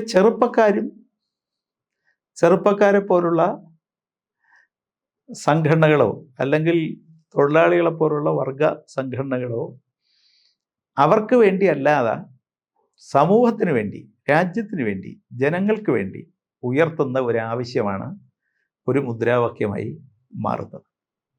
സത്യത്തിൽ നമ്മുടെ സമൂഹത്തിൽ ഇപ്പോൾ ഞാൻ കാണുന്ന ഒരു പ്രത്യേകത, ഈ ആവശ്യവും മുദ്രാവാക്യവും തമ്മിൽ തിരിച്ചറിയാൻ പറ്റാത്ത ഒരു കുഴപ്പമുണ്ട്. നമ്മുടെ സെക്രട്ടേറിയറ്റിൻ്റെ മുന്നിലെ സമരങ്ങൾ മിക്കവാറും ആവശ്യങ്ങൾ ഉയർത്തിയാണ്. പക്ഷേ അതെല്ലാം മുദ്രാവാക്യം എന്ന നിലയിലാണ് അതിനെ കാണുന്നത്. മുദ്രാവാക്യം വേറൊന്നാണ്. മുദ്രാവാക്യത്തിനകത്ത് പൊതുസമൂഹത്തിന് വേണ്ടിയുള്ള ഒരു തീ ഉണ്ടാവണം, ഒരു സമരമുണ്ടാവും. അതൊരാവശ്യമല്ല. അത് സമൂഹത്തിന് വേണ്ടി നമ്മൾ വയ്ക്കുന്ന നമ്മുടെ ഒരു വികാരപരമായ സാമൂഹ്യ ബന്ധത്തെ പ്രതിനിധാനം ചെയ്യുന്ന ഒന്നാണ്. അങ്ങനെ ഒരു മുദ്രാവാക്യമാണ് ഈ തൊഴിൽ അല്ലെങ്കിൽ ജയിൽ, ആൾ ഇന്ത്യ തലത്തിൽ അതാണ് ഈ ജോബ് ഓർ ജയിൽ എന്ന മുദ്രാവാക്യം. അത് ഉയർത്തിയത് AUVF ആണ്. സത്യത്തിൽ അതിനോടാണ് കേരളത്തിൽ AUVFന്റെ ഒരുപാട് ചെറുപ്പക്കാർ പങ്കുചേരുന്നത്. ആ മുദ്രാവാക്യത്തിനകത്ത് തന്നെയുള്ള ഒരു പ്രത്യേകത എന്താണെന്ന് വെച്ചാൽ, ഇത് എനിക്ക് വേണ്ടിയല്ല, എന്നാൽ ഞാനും അതിൻ്റെ ഭാഗമാണ്. ഇത് ഇന്ത്യക്ക് തൊഴിലില്ലാതെ നിൽക്കുന്ന എല്ലാ ചെറുപ്പക്കാർക്കും, അവർക്ക് വേണ്ടി മാത്രമല്ല, തൊഴിലില്ലാത്തത് കൊണ്ട് അവരുടെ വേദന സഹിക്കുന്ന കുടുംബത്തിനും, ആ കുടുംബത്തിൻ്റെ വേദന ഏറ്റുവാങ്ങി നിൽക്കുന്ന ഈ സമൂഹത്തിനും വേണ്ടിയുള്ള ഞങ്ങളുടെ ഒരു മുദ്രാവാക്യം. മുദ്രാവാക്യത്തിനകത്തൊരു സമരമുണ്ട്. ആ മുദ്രാവാക്യം അവസാനിച്ചാലും ആ സമരമുണ്ട്. ആവശ്യത്തിനകത്തുള്ള സമരം എന്താണെന്ന് വെച്ചാൽ, ആ ആവശ്യം അംഗീകരിച്ചാൽ അത് തീർന്നു. ഈ മുദ്രാവാക്യത്തിനകത്തുള്ള സമരം ഇത് മുതലാളിത്തവുമായി സന്ധിയില്ലാത്ത ഒന്ന് ഞങ്ങൾ ഉദ്ഘാടനം ചെയ്യുന്ന ഒന്നാണ്. അതായത് തൊഴിലില്ലായ്മ സൃഷ്ടിക്കുന്നത് ഒരു മുതലാളിത്ത വ്യവസ്ഥയാണ്. മുതലാളിത്ത വ്യവസ്ഥയ്ക്ക് ലാഭം ഉണ്ടാവണമെങ്കിൽ തൊഴിലാളിക്ക് ഏറ്റവും കുറച്ച് കൂലി കൊടുത്ത്, ഏറ്റവും കുറച്ച് കൂലി കൊടുക്കുമ്പോൾ ചിലപ്പം 2 ആളിൻ്റെ ജോലി ഒരാളെ കൊണ്ട് ചെയ്യിപ്പിക്കും. അപ്പോൾ 2 ആളിൻ്റെ ജോലി ഒരാളെ കൊണ്ട് ചെയ്യിപ്പിച്ചതിന് ശേഷം 1.5 ആളിൻ്റെ ജോലി കൂലി കൊടുക്കും. അപ്പോൾ 1/2 ആളിൻ്റെ ജോലി ലാഭമാണ്. അപ്പോൾ സ്വാഭാവികമായി തൊഴിലില്ലായ്മ മുതലാളിത്തത്തിൻ്റെ ഒരു ആവശ്യമാണ്. തൊഴിലില്ലായ്മ മുതലാളിത്തത്തിൻ്റെ ഒരു ആവശ്യമായി നിൽക്കുന്ന ഒരു സമൂഹത്തിൽ തൊഴിലല്ലെങ്കിൽ ജയിൽ എന്ന് വിളിച്ചാൽ അതിൻ്റെ അർത്ഥം ഞങ്ങളുടേതല്ലാത്ത കുറ്റം കൊണ്ട് ഞങ്ങൾ കുറ്റവാളിയാണ്. കുറ്റം നിങ്ങളുടേതാണ്. ഭരിക്കുന്നവൻ്റെ ആസൂത്രണ പിഴവും, ആ ഭരിക്കുന്നവൻ്റെ ആസൂത്രണ പിഴവ് കൊണ്ട് ലാഭം ഉണ്ടാക്കുന്ന മുതലാളിത്തം, ആ മുതലാളിത്തവും ഭരിക്കുന്നവനും കൂടെ ചേർന്നാണ് ഇങ്ങനെ ഒരു തൊഴിലില്ലാപ്പടയെ സൃഷ്ടിക്കുന്നത്. അത് നിങ്ങളുടെ നിലനിൽപ്പിനാവശ്യമാണ്. നിങ്ങളുടെ നിലനിൽപ്പിനാവശ്യം ഞങ്ങളുടെ ജീവിതത്തെ നിരാകരിക്കലാണ്. ഞങ്ങളുടെ ജീവിതത്തെ നിരാകരിച്ചാൽ ചിലപ്പോൾ ഇന്ന് ഞങ്ങൾ വീട്ടിൽ നിന്ന് ചോറ് കിട്ടിയാൽ തിന്നും, നാളെ വീട്ടിൽ നിന്ന് ചോറ് കിട്ടിയില്ലെങ്കിൽ ചോറ് മോഷ്ടിക്കേണ്ടി വരും. അപ്പം ഞങ്ങൾ കുറ്റവാളിയാവും. അപ്പം അതുകൊണ്ട് ഞങ്ങൾക്ക് തൊഴിൽ നിങ്ങൾ തന്നില്ലെങ്കിൽ നിങ്ങളുടെ ജയിലിൽ ഞങ്ങളെ ഇട്ട് ഞങ്ങൾക്ക് ചോറോ, ഇനി ചോറ് തരാൻ പറ്റിയില്ലെങ്കിൽ കഞ്ഞിയോ ഏതെങ്കിലും ഗോതമ്പുണ്ടയോ തന്ന് ഞങ്ങളെ കുറ്റവാളിയാക്കാതെ നോക്കേണ്ട ഉത്തരവാദിത്വം നിങ്ങൾക്കുണ്ട്. കാരണം നിങ്ങൾ കാരണമാണ് ഞങ്ങൾ തൊഴിലില്ലാതായി. അതായത് ആ മുദ്രാവാക്യത്തിൻ്റെ ഒരൊറ്റ സെൻറ്റൻസിൽ അതിൻ്റെ ഉത്തരം പറഞ്ഞാൽ, മുതലാളിത്ത വ്യവസ്ഥയുമായി ഞങ്ങൾക്ക് സന്ധിയില്ല. അതുകൊണ്ട് നിങ്ങളുമായി സന്ധിയില്ലാതെ സമരത്തിനിറങ്ങുന്ന ഞങ്ങൾ, ഈ മുദ്രാവാക്യം നിങ്ങളുടെ മരണക്കുറിപ്പാണ്. നിങ്ങൾ അവസാനിച്ചാലേ ഈ തൊഴിലില്ലായ്മ അവസാനിക്കും. ലാഭം എന്ന് പറയുന്ന പാപം സമൂഹത്തിൽ സംഭാവന ചെയ്യാതെ മുതലാളിത്തത്തിന് നിൽക്കാൻ പറ്റില്ല. ആ പാപത്തെ ഇല്ലാതാക്കണമെങ്കിൽ ഉള്ള സമ്പത്ത്, ഉള്ള ജോലി എല്ലാവർക്കുമായി വീതിച്ചെടുക്കുകയും എല്ലാവരെയും അംഗീകരിക്കുകയും എല്ലാവർക്കും തൊഴിലുണ്ടാവുകയും മുതലാളിത്തത്തിൻ്റെ മരണപത്രം കുറിക്കുകയും വേണം. അതുകൊണ്ട് ആ മുദ്രാവാക്യം ഇന്ത്യയിലെ ചെറുപ്പക്കാർ രാജ്യത്തെ മുതലാളിത്ത വ്യവസ്ഥക്കെതിരെ പ്രഖ്യാപിച്ച ഏറ്റവും നല്ല മുദ്രാവാക്യമാണ്. ആ മുദ്രാവാക്യത്തിനകത്ത് തന്നെ ഒരു തീയുണ്ട്. അതിനെ കത്തിച്ചാൽ അത് ഒരിക്കലും മുതലാളിത്തത്തിൻ്റെ ശവക്കുഴി തോണ്ടാതെ, സംസ്കാരം നടത്താതെ ആ തീ കെട്ടുപോകുകയില്ല.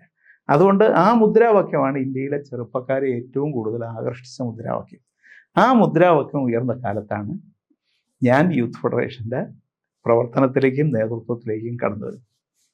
കേരളത്തിൽ ആ മുദ്രാവാക്യത്തിന് ശേഷം കേരളത്തിലെ എല്ലാ യുവജന പ്രസ്ഥാനങ്ങളും ഈ തൊഴിലില്ലായ്മ എന്ന പ്രശ്നത്തെ അഡ്രസ്സ് ചെയ്യാൻ തുടങ്ങി. AUVF മുൻവെച്ചത് കേരളത്തിൽ യൂത്ത് കോൺഗ്രസ് ഏറ്റെടുത്തു, DYF ഏറ്റെടുത്തു. തൊഴിലല്ലെങ്കിൽ ജയിലെന്ന മുദ്രാവാക്യമല്ല, തൊഴിലില്ലായ്മ എന്ന പ്രശ്നത്തെ അവർ അഡ്രസ്സ് ചെയ്യാൻ തീരുമാനിച്ചു. ആ പ്രശ്നം ഇന്ത്യയിലെ ഒരു സജീവ പ്രശ്നമാണെന്ന് അവർ അംഗീകരിച്ചു. അതിനുവേണ്ടി ഒരുപാട് ജാഥകളും അതിനുവേണ്ടി ഒരുപാട് തരത്തിലുള്ള മാർച്ചുകളും ഒക്കെ സംഘടിപ്പിച്ചു.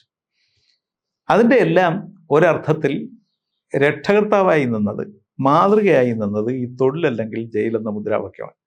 അതിൻ്റെ 2ാം ഘട്ടം, 3ാം ഘട്ടം, 4ാം ഘട്ടം ഒക്കെ AUVF നടത്തി. പക്ഷെ അപ്പോഴും വന്നൊരു പ്രത്യേകത,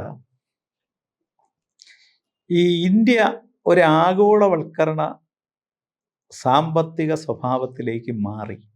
പ്രത്യേകിച്ച് നരസിംഹറാവു ഇന്ത്യൻ പ്രധാനമന്ത്രിയായി, മൻമോഹൻ സിംഗ് ഇന്ത്യയിലെ ധനകാര്യ വകുപ്പ് മന്ത്രിയായപ്പോൾ. ആ കാലത്ത് ചില പ്രതിസന്ധിയും മറ്റു കാരണങ്ങളും ഒക്കെ ഉണ്ട്.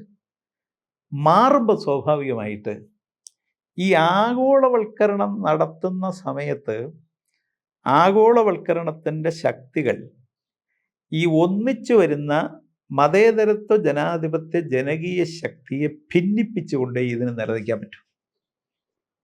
അതിവിടെ മാത്രമല്ല, ലോകത്തെല്ലായിടത്തും മിക്കവാറും അങ്ങനെയാണ്. അതായത് ഈ ആഗോളവൽക്കരണത്തിന് ലാഭത്തിൻ്റെതായ മോഹം കൂടുതലാണ്. മുതലാളിത്തം തന്നെ കോർപ്പറേറ്റ് മുതലാളിത്തമായി അതിൻ്റെ സാങ്കേതിക ശക്തിയും ശാസ്ത്രവുമെല്ലാം അവർ ജനത്തെ ചൂഷണം ചെയ്യുന്നതിന് വേണ്ടിയും ലാഭം വർദ്ധിക്കുന്നതിന് വേണ്ടി ഉപയോഗിക്കും. ഇന്ത്യയിലും അതിനൊക്കെ, ഇന്ത്യയിൽ പണ്ടുണ്ടായിരുന്ന മുതലാളിമാരല്ലോ ഇപ്പോഴത്തെ മുതലാളിമാർ, അവരെല്ലാം മറികടന്ന് ഇപ്പോൾ അംബാനിയും അദാനിയും ഒക്കെ വരികയാണ്. ഇത് പുതിയ ഒരു കാലമാണ്. ഈ കാലത്ത് സത്യത്തിൽ തൊഴിലാളി വർഗം കൂടുതൽ ശക്തിപ്പെടേണ്ടതാണ്. സമരങ്ങൾ കൂടുതൽ വിപുലമാവേണ്ടതാണ്. ഇതിൽ മുതലാളിത്തം അതിനെ മറികടക്കാൻ വേണ്ടി മുൻവയ്ക്കുന്ന ഒന്നാണ് വർഗീയത.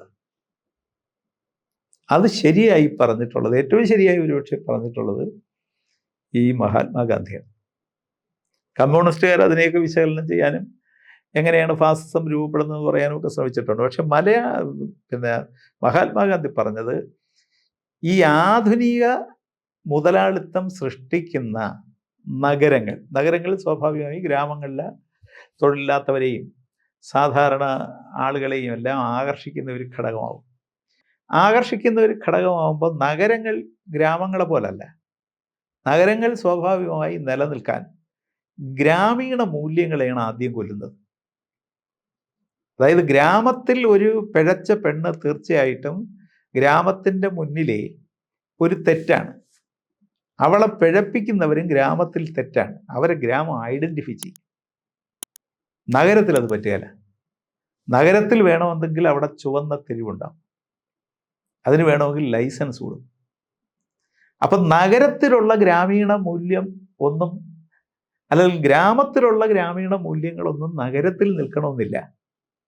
നഗരം അതിനെ നഗരത്തിൻ്റെ സ്വാഭാവികമായ അനുബന്ധ സന്താനങ്ങളായിട്ടാണ് വളർത്തുന്നത്. അവിടെ ഗൂണ്ടകളുണ്ടാവും. ഗ്രാമത്തിൽ കൂടി വന്നാൽ പി കേശവദേവൻ്റെ പരമൂനെ പോലെ ഒരു ചട്ടമ്പി ഉണ്ടാവും. അയാൾ കത്തി താഴെ ഇടുമ്പം ചട്ടമ്പി തീർന്നു. നഗരത്തിൽ അങ്ങനെയല്ല. സ്ഥിരം ഗൂണ്ടകളുണ്ടാവും. അവർക്ക് പ്രത്യേക കോളനികളുണ്ടാവും. അവർക്ക് പുതിയ പേരുകളുണ്ടാവും. അവരും പോലീസും രാഷ്ട്രീയക്കാരും ഭരണക്കാരും തമ്മിലൊരു നെക്സസ് ഉണ്ടാവും. അപ്പം ഇതിനെയാണ് മഹാത്മാഗാന്ധി ഭയപ്പെട്ടത്. മഹാത്മാഗാന്ധി പറഞ്ഞു, ഇന്ത്യ നഗരങ്ങളുടെ ഒരു രാജ്യമായി മാറിയാൽ ഇന്ത്യയിലെ കൃഷി മൂല്യങ്ങളും അതുകൊണ്ടുവന്ന നാഗരിക നന്മകളും ഗ്രാമീണ സ്വഭാവമുള്ള ഉത്സവങ്ങളും അതിൽ മനുഷ്യനിലേക്ക് സന്നിവേശിപ്പിക്കപ്പെടുന്ന ആശയങ്ങളും എല്ലാം അസ്തമിക്കും. ഗ്രാമങ്ങളില്ലെങ്കിൽ ഇന്ത്യയില്ല എന്ന് ഗാന്ധി പറഞ്ഞത് അതുകൊണ്ടാണ്. ആ ഗാന്ധിയാണ് പറഞ്ഞത് പഴയ വർഗീയത ഗ്രാമങ്ങളിലെ വർഗീയതയായിരുന്നു. അത് ഉത്സവം കൊണ്ട് തീരുന്നതും ഉത്സവം കൊണ്ട് ഒരുപക്ഷെ 2 അടിപിടിയിൽ 3 കേസിൽ ഒതുങ്ങുന്നതുമാണ്. പക്ഷേ പുതിയ വർഗീയത നഗരത്തിലെ വർഗീയതയാണ്. ആ വർഗീയത ബോധപൂർവം സൃഷ്ടിക്കുന്നതാണ്. ആ വർഗീയത സൃഷ്ടിക്കുന്നത് തൊഴിലാളിയെ ഭിന്നിപ്പിക്കാനാണ്. സമരങ്ങളെ ഒരിക്കലും വലുതാക്കാതിരിക്കാനാണ്. സമരങ്ങളിൽ ഹിന്ദു തൊഴിലാളിയും മുസ്ലിം തൊഴിലാളിയും ക്രിസ്ത്യൻ തൊഴിലാളിയും ഒക്കെ ഉണ്ടായാൽ ഒരിക്കലും സമരമുണ്ടാവില്ല. സമരങ്ങൾക്കകത്ത് സമരമുണ്ടാവും. അതായത് തൊഴിലാളി ഒന്നിച്ച് മുതലാളിക്കെതിരെ നീങ്ങിയല്ല, തൊഴിലാളി ഭിന്നിച്ച് പരസ്പരം നീങ്ങും. ഇന്ത്യൻ നഗരങ്ങളിലെ ആഗോളവൽക്കരണത്തിന് ശേഷമുള്ള കലാപങ്ങൾ മുഴുവൻ എടുത്തു നോക്കിയാൽ ഗാന്ധി പറഞ്ഞത് അക്ഷരാർത്ഥത്തിൽ ശരിയാണെന്ന് മനസ്സിലാവും. സത്യത്തിൽ ജനാധിപത്യത്തിൽ പ്രവർത്തിക്കുന്ന കമ്മ്യൂണിസ്റ്റുകാരനെ സംബന്ധിച്ച് ജനാധിപത്യത്തെ ഹനിക്കുന്ന ഏതൊന്നിനെയും അതിനോട് യോജിക്കാൻ പറ്റുകയില്ല. പക്ഷെ അടിയന്തരാവസ്ഥയുടെ ഒരു പ്രശ്നം എന്താണെന്ന് വെച്ചാൽ, അടിയന്തരാവസ്ഥ ഇന്ത്യയിലെമ്പാടും ഒരുപോലാണോ പ്രതിഫലിച്ചതെന്ന് നമുക്ക് പറയാൻ പറ്റില്ല. ഇപ്പോൾ വടക്കേ ഇന്ത്യയിൽ സഞ്ജയ് ഗാന്ധിയുടെ നേതൃത്വത്തിലുള്ള ഡൽഹിയിലെയും യു പിയിലെയും ആ വടക്കേ ഇന്ത്യൻ ഡൽഹിയും ചുറ്റുപാടും പെടുന്ന പ്രദേശങ്ങളിലും ഉണ്ടാകുന്ന അതിക്രമങ്ങൾ തീർച്ചയായിട്ടും അടിയന്തരാവസ്ഥയുടെ ഒരു പ്രത്യേകത കൊണ്ട് തന്നെ ഇന്ത്യ ഒട്ടാകെ അറിഞ്ഞില്ല. കമ്മ്യൂണിസ്റ്റുകാരും ഇപ്പോൾ കേരളത്തിൽ ജീവിച്ച കമ്മ്യൂണിസ്റ്റുകാർ അത് എത്രത്തോളം അറിഞ്ഞു, എന്തായിരുന്നാലും ഞാനൊക്കെ അറിയാതെ പോയ ഒരു കാര്യമാണത്. അപ്പോൾ അതിന് തീർച്ചയായിട്ടും അത്തരം സംഭവങ്ങൾ ഉണ്ടായാൽ എതിർക്കണമായിരുന്നു. അതായത് ഈ ജനാധിപത്യത്തിൻ്റെ ഒരു പ്രത്യേകത, നമുക്ക് എതിർക്കാനുള്ള നമ്മുടെ ആയുധം, ആശയം എപ്പോൾ നമ്മൾ താഴെ വയ്ക്കുന്നു, അപ്പോൾ ജനാധിപത്യത്തിൽ കമ്മ്യൂണിസ്റ്റുകാരൻ്റെ സമര പങ്കാളിത്തവും ജനപക്ഷ നിലപാടുകളും ചോദ്യം ചെയ്യപ്പെടും. അത് തിരിച്ചറിഞ്ഞാണ് ഭട്ടിണ്ട കോൺഗ്രസിൽ പാർട്ടി അടിയന്തരാവസ്ഥയെ സമ്പൂർണമായി പിന്തുണച്ചത് തെറ്റായിരുന്നുവെന്ന് പറഞ്ഞത്. ആ തെറ്റ് പറയുമ്പോഴും അടിയന്തരാവസ്ഥയ്ക്ക് എതിരെ വന്ന സമരങ്ങൾക്കും ജനാധിപത്യ വിരുദ്ധ സ്വഭാവം ഉണ്ടായിരുന്നു. അതായത് ഈ മഹാത്മാഗാന്ധി ബ്രിട്ടീഷുകാർക്കെതിരെ പ്രഖ്യാപിച്ച സമരത്തിൽ സ്കൂളിൽ നിന്ന് പഠിപ്പ് മുടക്കി ഇറങ്ങാൻ പറഞ്ഞു, തൊഴിലിടങ്ങളിൽ നിന്ന് തൊഴിൽ ഉപേക്ഷിച്ചിറങ്ങാൻ പറഞ്ഞു. അത് ഒരു സ്വാതന്ത്ര്യ സമരത്തിന് ആവശ്യമായിരുന്നു. പക്ഷെ ഒരു ജനാധിപത്യ സമൂഹത്തിൽ ജനം തിരഞ്ഞെടുത്ത ഒരു ഗവൺമെന്റിനെതിരെ അങ്ങനെ ആഹ്വാനം ചെയ്യുന്നത് ശരിയാണോ? അത്തരം പ്രശ്നങ്ങളെല്ലാം ആദ്യം വന്നു. പക്ഷെ അത്തരം പ്രശ്നങ്ങൾ വന്ന് എല്ലാ അധികാരവും കൈയടക്കി അടിയന്തരാവസ്ഥ പ്രഖ്യാപിച്ച് സഞ്ജയ് ഗാന്ധിയെ പോലെ ഒരാളിൻ്റെ കൈകളിലേക്ക് ഇന്ത്യൻ അധികാരത്തിൻ്റെ വലിയ പങ്ക് അധികാരം കൈമാറി. അദ്ദേഹം ഒരു ചെറുപ്പക്കാരൻ എന്ന നിലയിലും ഒരു ജനാധിപത്യ ധാർമ്മികത തീരെ ഇല്ലാത്തയാളെന്ന നിലയിലും അദ്ദേഹം ഒരു സ്വയം അധികാരിയായി കരുതി പ്രവർത്തിച്ച ഒരുപാട് തെറ്റുകളുണ്ട്. ആ തെറ്റുകൾ ഇന്ത്യയിലെ ജനാധിപത്യ ബോധമുള്ള എന്നാൽ നിരക്ഷരർ പോലുമായ മനുഷ്യർക്ക് ഉൾക്കൊള്ളാൻ കഴിയുന്നതായിരുന്നില്ല. എന്നാൽ കേരളത്തിൽ വ്യത്യസ്തമായിരുന്നു. കേരളത്തിൽ കുറച്ച് അതിക്രമങ്ങൾ നടന്നു വന്നത് ശരിയാണ്. പക്ഷെ കേരളത്തിൽ പൊതുവെ സമാധാനപരമായ ഒരു അന്തരീക്ഷം സൃഷ്ടിക്കുന്നതിൽ കേരളത്തിലെ ഗവൺമെൻറ് വിജയിച്ചു എന്നതുകൊണ്ടാണല്ലോ അത് കഴിഞ്ഞുള്ള തെരഞ്ഞെടുപ്പിൽ, കേരളത്തിൽ ഒരു തെരഞ്ഞെടുപ്പിൽ മാത്രമേ സമ്പൂർണ്ണമായി ഒരു പാർട്ടിക്ക് 20 സീറ്റും കിട്ടിയിട്ടുള്ളൂ. അത് അന്നാണ്. അപ്പം ഇന്ത്യയിൽ മൊത്തം അതിൻ്റെ ആഘാതമോ ജനങ്ങൾ അനുഭവിച്ച ക്രൂരതകളോ ഒരുപോലായിരുന്നില്ല. അപ്പോൾ അത് കുറച്ചുകൂടെ സത്യസന്ധമായി. പൊതുവെ അടിയന്തരാവസ്ഥ തെറ്റാണ്. അതിനെ പിന്തുണച്ചതിൽ അതിൻ്റെ തെറ്റ് കമ്മ്യൂണിസ്റ്റ് പാർട്ടി ജനങ്ങളോട് പറഞ്ഞതാണ്. പാർട്ടി കോൺഗ്രസിൽ തന്നെ പറഞ്ഞതാണ്, പൊതുജനമധ്യത്തിലും പറഞ്ഞതാണ്. പക്ഷെ അതിൻ്റെ കാര്യങ്ങളിലേക്ക് നമ്മൾ കൂടുതൽ ശ്രദ്ധിക്കേണ്ടതും കടക്കേണ്ടതും എന്താണെന്ന് വെച്ചാൽ, ഈ സമരങ്ങളെന്ന് പറയുന്നതിൽ നമ്മൾ ഒരു ജനാധിപത്യ സമൂഹത്തിൽ എടുക്കുന്ന രീതികളെ പരിശോധിക്കണം. ഇപ്പം അംബേദ്കർ പറഞ്ഞു, ഭരണഘടന എഴുതി സമർപ്പിച്ചപ്പോൾ, ഇന്നലകളിൽ നമുക്ക് നമ്മുടെ സമാധാനപരമായ സമരങ്ങളിലൂടെ നയിക്കാൻ മഹാത്മാഗാന്ധി ഉണ്ടായിരുന്നു. ഇനി മഹാത്മാഗാന്ധി ഇല്ല. മഹാത്മാഗാന്ധി നമ്മളെ പഠിപ്പിച്ച സമരങ്ങളെല്ലാം, അതിൽ മിക്കവാറും മഹാത്മാഗാന്ധി ഉപയോഗിച്ചത് ഒരു വിദേശ ശക്തിക്കെതിരെയായിരുന്നു. ഇപ്പം നമ്മളെ ഭരിക്കുന്നത് നമ്മളാണ്. നമ്മൾ ഭരിക്കുമ്പം വിദേശ ശക്തികളെപ്പോലെ ഭരിക്കുന്നവൻ സമരം ചെയ്യുന്നവനെ അടിക്കാൻ പാടില്ല, വെടിവെക്കാൻ പാടില്ല, ജയിലുകൾ അവർക്ക് വേണ്ടി ഉപയോഗിക്കാൻ പാടില്ല. എന്നാൽ സമരം ചെയ്യുന്നവരും, നമ്മൾ സമരം ചെയ്യുന്നത് നമ്മൾ തന്നെ തിരഞ്ഞെടുത്ത നേതാക്കന്മാരോടാണെന്നും അവർ ബ്രിട്ടീഷുകാരല്ലെന്നും അവർ ഇന്ത്യക്കാരാണെന്നും സമരം ചെയ്യുന്നവർക്കും ബോധമുണ്ടാവണം. ഇത് ഈ കാലത്ത് വളരെ പ്രസക്തമാണ്. കാരണം ഒരു ഫാസിസ്റ്റ് സ്വഭാവത്തിലേക്ക് വേണ്ടി വന്നാൽ മാറാവുന്ന ഒരു മതബോധ ഗവൺമെൻറ്റാണ് ഇപ്പം നമ്മൾ ഭരിക്കുന്നത്. ആ ഭരിക്കുന്നവരെ തിരുത്താൻ നമ്മുടെ സമരത്തിൻ്റെ സ്വഭാവം എന്തായിരിക്കണം? അവരെ തിരുത്തണം. അപ്പം ഇത് ഇന്ദിരാഗാന്ധിക്കെതിരെ അന്ന് സമരം ചെയ്തവരും മനസ്സിലാക്കേണ്ടതായിരുന്നു. ഇന്ദിരാഗാന്ധി ആ സമരം ചെയ്യുന്നവരെ നേരിടേണ്ടത് എങ്ങനെയെന്നും മനസ്സിലാക്കേണ്ടതായിരുന്നു. അവിടെ വേറൊരാൾ, സഞ്ജയ് ഗാന്ധിയെ പോലെ ഒരാൾ ഇതിന് രണ്ടിനും ഇടയിലൂടെ കടന്നുകൂടി സർവാധിപത്യം സ്ഥാപിച്ചത് എങ്ങനെയെന്നും മനസ്സിലാക്കേണ്ടതായിരുന്നു. അതായത് നമ്മുടെ രാജ്യം ഒരു ജനാധിപത്യ രാജ്യമായി നിലനിൽക്കണമെങ്കിൽ ജനങ്ങൾ ജനാധിപത്യ സാക്ഷരരാവണം. ഭരിക്കുന്നവൻ ജനങ്ങൾക്ക് അവകാശങ്ങൾ എപ്പോഴും ഉണ്ടെന്ന് കൊടുക്കാനും അത് ഉൾക്കൊള്ളാനും അവനും ഭരണത്തിൻ്റെ ജനാധിപത്യ സാക്ഷരത ഉൾക്കൊള്ളണം. ഇത് ഇന്ദിരാഗാന്ധിക്കും കഴിഞ്ഞില്ല. ഒരു അതിർത്തി വരെ അന്ന് സമരം ചെയ്താൽ, പ്രത്യേകിച്ച് ഗുജറാത്തിലും ബീഹാറിലും ഒക്കെ സമരം ചെയ്താൽ അവരെ നയിച്ച മനുഷ്യർക്കും കഴിഞ്ഞില്ല. ഈ തെറ്റ് ആവർത്തിക്കരുത്. അതുകൊണ്ട് ഭരണാധികാരം എപ്പോഴും കയ്യിലുള്ളവൻ, ഈ അധികാരത്തിൻ്റെ ഒരു പ്രത്യേകതയുണ്ട്. ഈ അധികാരം കയ്യിലുള്ളവർ സ്വാഭാവികമായി ആ അധികാരത്തെ കുറച്ച് അവരുടേതാക്കി മാറ്റാൻ ശ്രമിക്കും. അധികാരം കയ്യിലുള്ളവരും അധികാരത്തിനെതിരെ പൊരുതുന്നവരും രണ്ടു കൂട്ടരും ജനങ്ങളുടെ പ്രത്യേകതകളെയും മനോഭാവത്തെയും സംസ്കാരത്തെയും ഉൾക്കൊള്ളാൻ ശ്രദ്ധിക്കണം. കേരളത്തിൽ 57 ശേഷം, 57 ഗവൺമെൻറ് കഴിഞ്ഞാൽ, 57 ഗവൺമെൻറ് കഴിഞ്ഞ് ആ ഗവൺമെൻറ്റിനെ തോൽപ്പിക്കാനാണ് കേരളത്തിൽ മുന്നണി സംവിധാനത്തിലേക്ക് പോകുന്നത്. ആ മുന്നണി സംവിധാനത്തിലേക്ക് പോകുമ്പോൾ ഈ മുന്നണി സംവിധാനം എന്ന് പറയുന്നത് സത്യത്തിൽ കേരളത്തിൽ രാഷ്ട്രീയ മുന്നണി എന്നതിനേക്കാൾ ജാതിമത ശക്തികളെ കൂടി കൂട്ടിയുള്ള രാഷ്ട്രീയ പ്രസ്ഥാനങ്ങളുടെ കൂട്ടായ്മയായിരുന്നു. അത്തരം കൂട്ടായ്മകളിൽ നിന്ന് ഭിന്നമായി കേരളത്തിലുണ്ടായ ആദ്യത്തെ മുന്നണി 87 മുന്നണിയാണ്. അത് ഇടതുപക്ഷ ജനാധിപത്യ മുന്നണി എന്ന് പറഞ്ഞാൽ കൃത്യം രാഷ്ട്രീയ ശക്തികളുടെ, പ്രത്യേകിച്ച് ദേശീയ ധാരയിലെ രാഷ്ട്രീയ ശക്തികളുടെ ഒരു കൂട്ടായ്മയായിരുന്നു. അതുകൊണ്ട് തന്നെ അത് തോറ്റുപോകുമെന്ന് എല്ലാവരും പറഞ്ഞു. കരുണാകരനാണെങ്കിൽ അന്ന് ഇത്തരം ഈ സോഷ്യൽ എഞ്ചിനീയറിംഗ് എന്ന് ഇപ്പം നമ്മൾ പരക്കെ വിളിക്കുന്ന സംവിധാനം ഏറ്റവും ശക്തമായി രൂപപ്പെടുത്തിയതായിരുന്നു അന്നത്തെ ഐക്യമുന്നണി, അന്നത്തെ UDF. അതിലെല്ലാവരും ഉണ്ടായിരുന്നു. എല്ലാവരും ഉണ്ടായിരുന്നു എന്ന് മാത്രമല്ല, ആ എല്ലാവരുടെയും കൂടെ പ്രചരണത്തിന് കേരളത്തിൽ അന്ന് ഏറ്റവും കൂടുതൽ ജനങ്ങളെ ആകർഷിക്കുന്ന നടൻ പ്രേം നസീറാണ്. പ്രേം നസീർ അവർക്ക് വേണ്ടി ധാരാളം യോഗങ്ങളിൽ പ്രസംഗിക്കാനുണ്ടായിരുന്നു. പ്രേം നസീറിൻ്റെ യോഗങ്ങളിലൊക്കെ കൊല്ലത്തൊക്കെ ഞാനും കണ്ട് ഈ ഒരുതരം ആശങ്ക ഉണ്ടായിട്ടുണ്ട്. ഒരു 10,000, 30,000, 40,000 പേരാണ് കൂടുന്നത്.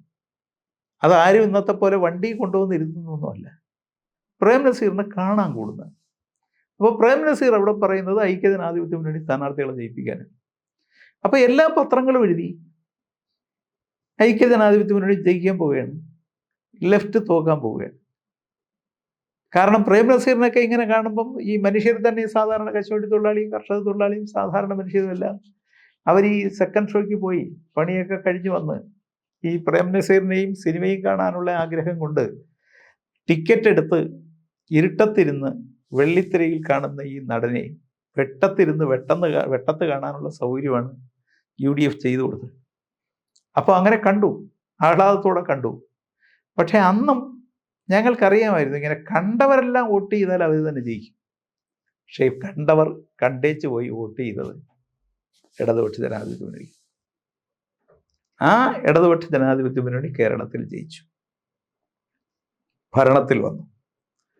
അപ്പോൾ സ്വാഭാവികമായി UDFന് ഭയങ്കര നിരാശയെന്ന് വെച്ചാൽ നിരാശയുടെ കടലിലായി. അന്ന് യൂത്ത് കോൺഗ്രസിന്റെ സംസ്ഥാന പ്രസിഡന്റ് രമേശ് ചെന്നിത്തലയാണ്. അപ്പം രമേശ് ചെന്നിത്തലയുടെ ഉള്ളിലും കോൺഗ്രസിന്റെ ഉള്ളിലും ഈ ഗവൺമെന്റിനെ എതിർക്കണമെന്നുണ്ട്, വല്ലാതെ എതിർക്കണമെന്നുണ്ട്. കാരണം ഈ രാഷ്ട്രീയം കേരളത്തിൽ വളർന്നാൽ കേരളത്തിലെ ജാതിമത രാഷ്ട്രീയ പ്രസ്ഥാനങ്ങളുടെ ഉള്ളിലും ഒരു പിടപ്പുണ്ട്, അവരില്ലാതായി പോകും. കേരളം രാഷ്ട്രീയത്തിൻ്റെ വേർതിരിയലിന് വിധേയമാവും. അപ്പോൾ രമേശ് ചെന്നിത്തല നയനാർ ഗവൺമെന്റിനെ പുറത്താക്കാൻ വേണ്ടി കാസർഗോഡ് നിന്നൊരു ജാഥ ആരംഭിച്ചു. ആ ജാഥയ്ക്ക് ഒരുപക്ഷെ കോൺഗ്രസ്സുകാരെക്കാൾ കൂടുതൽ മലബാറിലൊക്കെ പിന്തുണ കൊടുത്ത ലീഗാണ്. കാരണം അത് യാഥാർത്ഥ്യബോധമുള്ളതാണ്. കാരണം ഇത് വിജയിച്ചില്ലെങ്കിൽ അവരില്ല. അപ്പം തെക്കോട്ട് വന്നപ്പോൾ അതുപോലെ തന്നെ എല്ലാ UDFന്റെ കൂടെ വന്ന കക്ഷികളും പിന്തുണ കൊടുത്തപ്പോൾ 100 കണക്കിന് ആളുകൾ രമേശ് ചെന്നിത്തലയുടെ നടക്കാനുണ്ടായിരുന്നു. അപ്പോൾ ആ ജാഥ പ്രഖ്യാപിച്ചപ്പോഴാണ് ഞാനന്ന് AIYFന്റെ സംസ്ഥാന സെക്രട്ടറിയാണ്. AIYFന്റെ സംസ്ഥാന ചുമതല, അതായത് പൊളിറ്റിക്കൽ ചുമതല ഭാർഗവനാശാനാണ്. അപ്പം ഞാൻ ഒരു 13 വർഷക്കാലം AIYFന്റെ ചരിത്രത്തിൽ ഏറ്റവും കൂടുതൽ കാലം അതിൻ്റെ സംസ്ഥാന നേതൃത്വത്തിൽ ഭാരവാഹി സ്ഥാനത്തിലിരുന്ന ഞാനാണ്. അപ്പം ഭാർഗവനാശാൻ ഇങ്ങനെ ഈ ജാഥ രമേശ് ചെന്നിത്തല പ്രഖ്യാപിച്ച്, അപ്പം ഇനി ഇതൊരു വലിയ വലതുപക്ഷ സ്വഭാവമുള്ള ജാഥയാണ്, ഇടതുപക്ഷത്തിനെതിരെ വരുന്ന വലിയൊരു ആക്രമണമാണ്, എന്താണ് ചെയ്യേണ്ടത്? ഇപ്പം എറണാകുളത്ത് കമ്മിറ്റി കൂടിയപ്പോൾ ആശാൻ പറഞ്ഞു, ഇത് സാധാരണ ചെയ്യുന്ന പോലെ ചെയ്താൽ പോരെ, ഇതിനൊരു പുതുമ വേണം. അപ്പം നിങ്ങളൊരു ക്യാമ്പയിൻ ആലോചിക്കണം. എല്ലാവരും പുതിയ ക്യാമ്പയിൻ എന്താണ്, അതിൻ്റെ ഫോം എന്താണ്, അതിൻ്റെ മുദ്രാവാക്യം എന്താണ്, അതെല്ലാം ആലോചിച്ച് വരണം. അതുകൊണ്ട് അടുത്ത ആഴ്ച നമുക്ക് തിരുവനന്തപുരത്ത് ഡിപ്പാർട്ട്മെൻ്റ് ഉണ്ട് പാർട്ടിക്ക്. ആ ഡിപ്പാർട്ട്മെൻറ്റ് കമ്മിറ്റിയും കൂടാം. അതിൻ്റെ അടുത്ത ദിവസം സ്റ്റേറ്റ് കമ്മിറ്റിയും കൂടാം. പുതിയതായി എല്ലാവരും ആലോചിച്ച് വരും. ഈ ഭാർഗവനാശാനിൽ ഞാൻ കാണുന്ന ഒരു പ്രത്യേകത അതാണ്.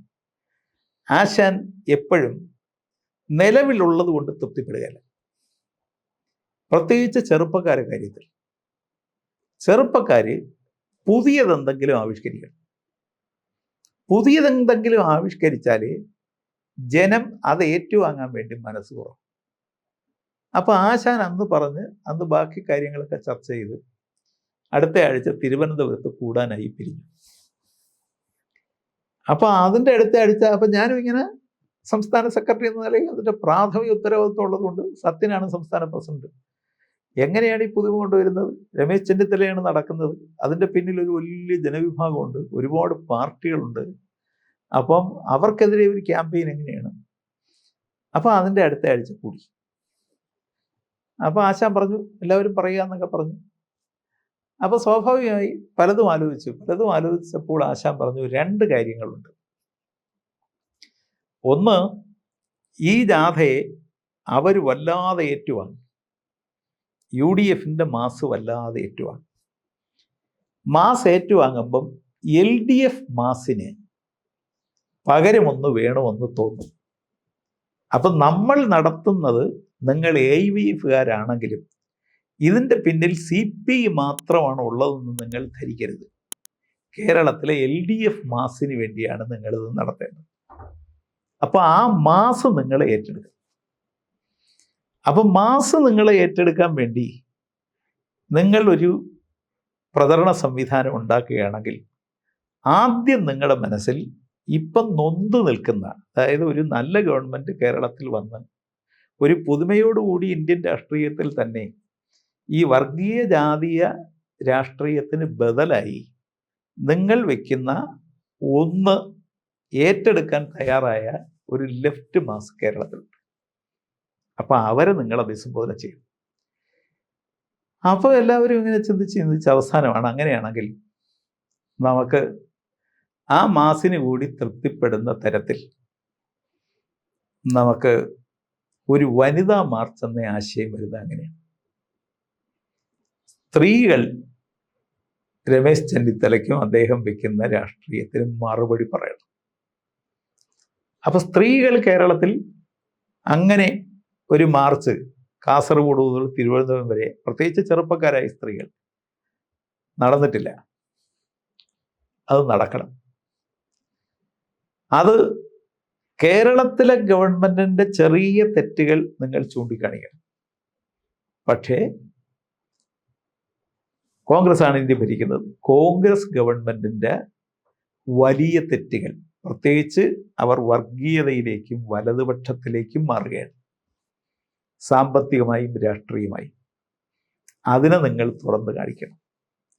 അതായത് തെക്കോട്ട് നോക്കുന്ന ചെന്നിത്തലയോട് വടക്കോട്ട് നോക്കണം എന്നുകൂടി പറയണം. തെക്കോട്ട് നോക്കുന്നത് തെറ്റല്ല, പക്ഷേ വടക്കോട്ട് നോക്കിയില്ലെങ്കിൽ തെക്കോട്ട് മാത്രം നോക്കുന്നത് വലിയ തെറ്റാവും.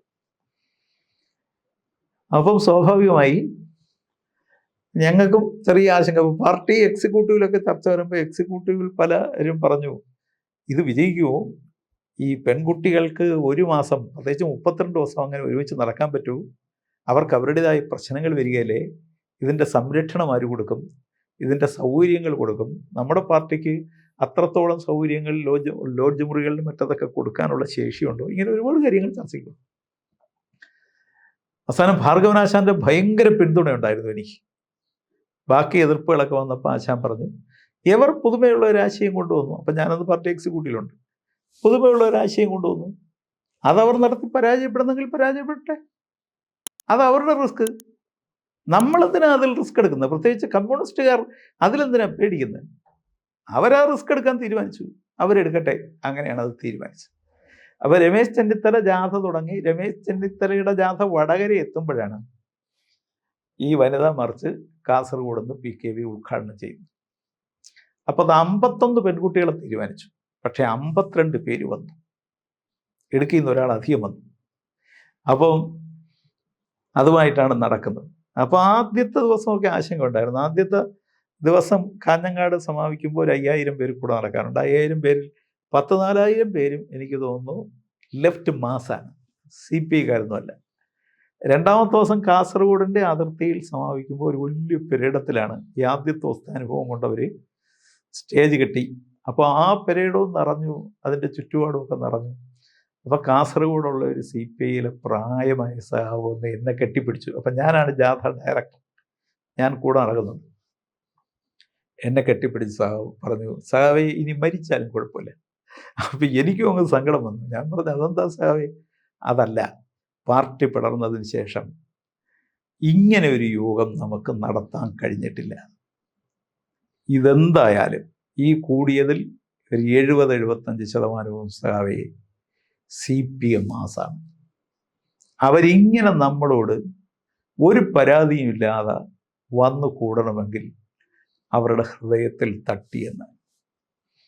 അപ്പം ഞാൻ പറഞ്ഞു, അത് ശരിയാ സാവേ, ഞങ്ങളത് ആലോചിച്ചാണ് ഈ ജാഥ വെച്ചത്. നമുക്ക് വേണ്ടി മാത്രമല്ല, കേരളത്തിലെ ലെഫ്റ്റ് മാസിന് വേണ്ടിയുള്ള ജാഥയാണ്.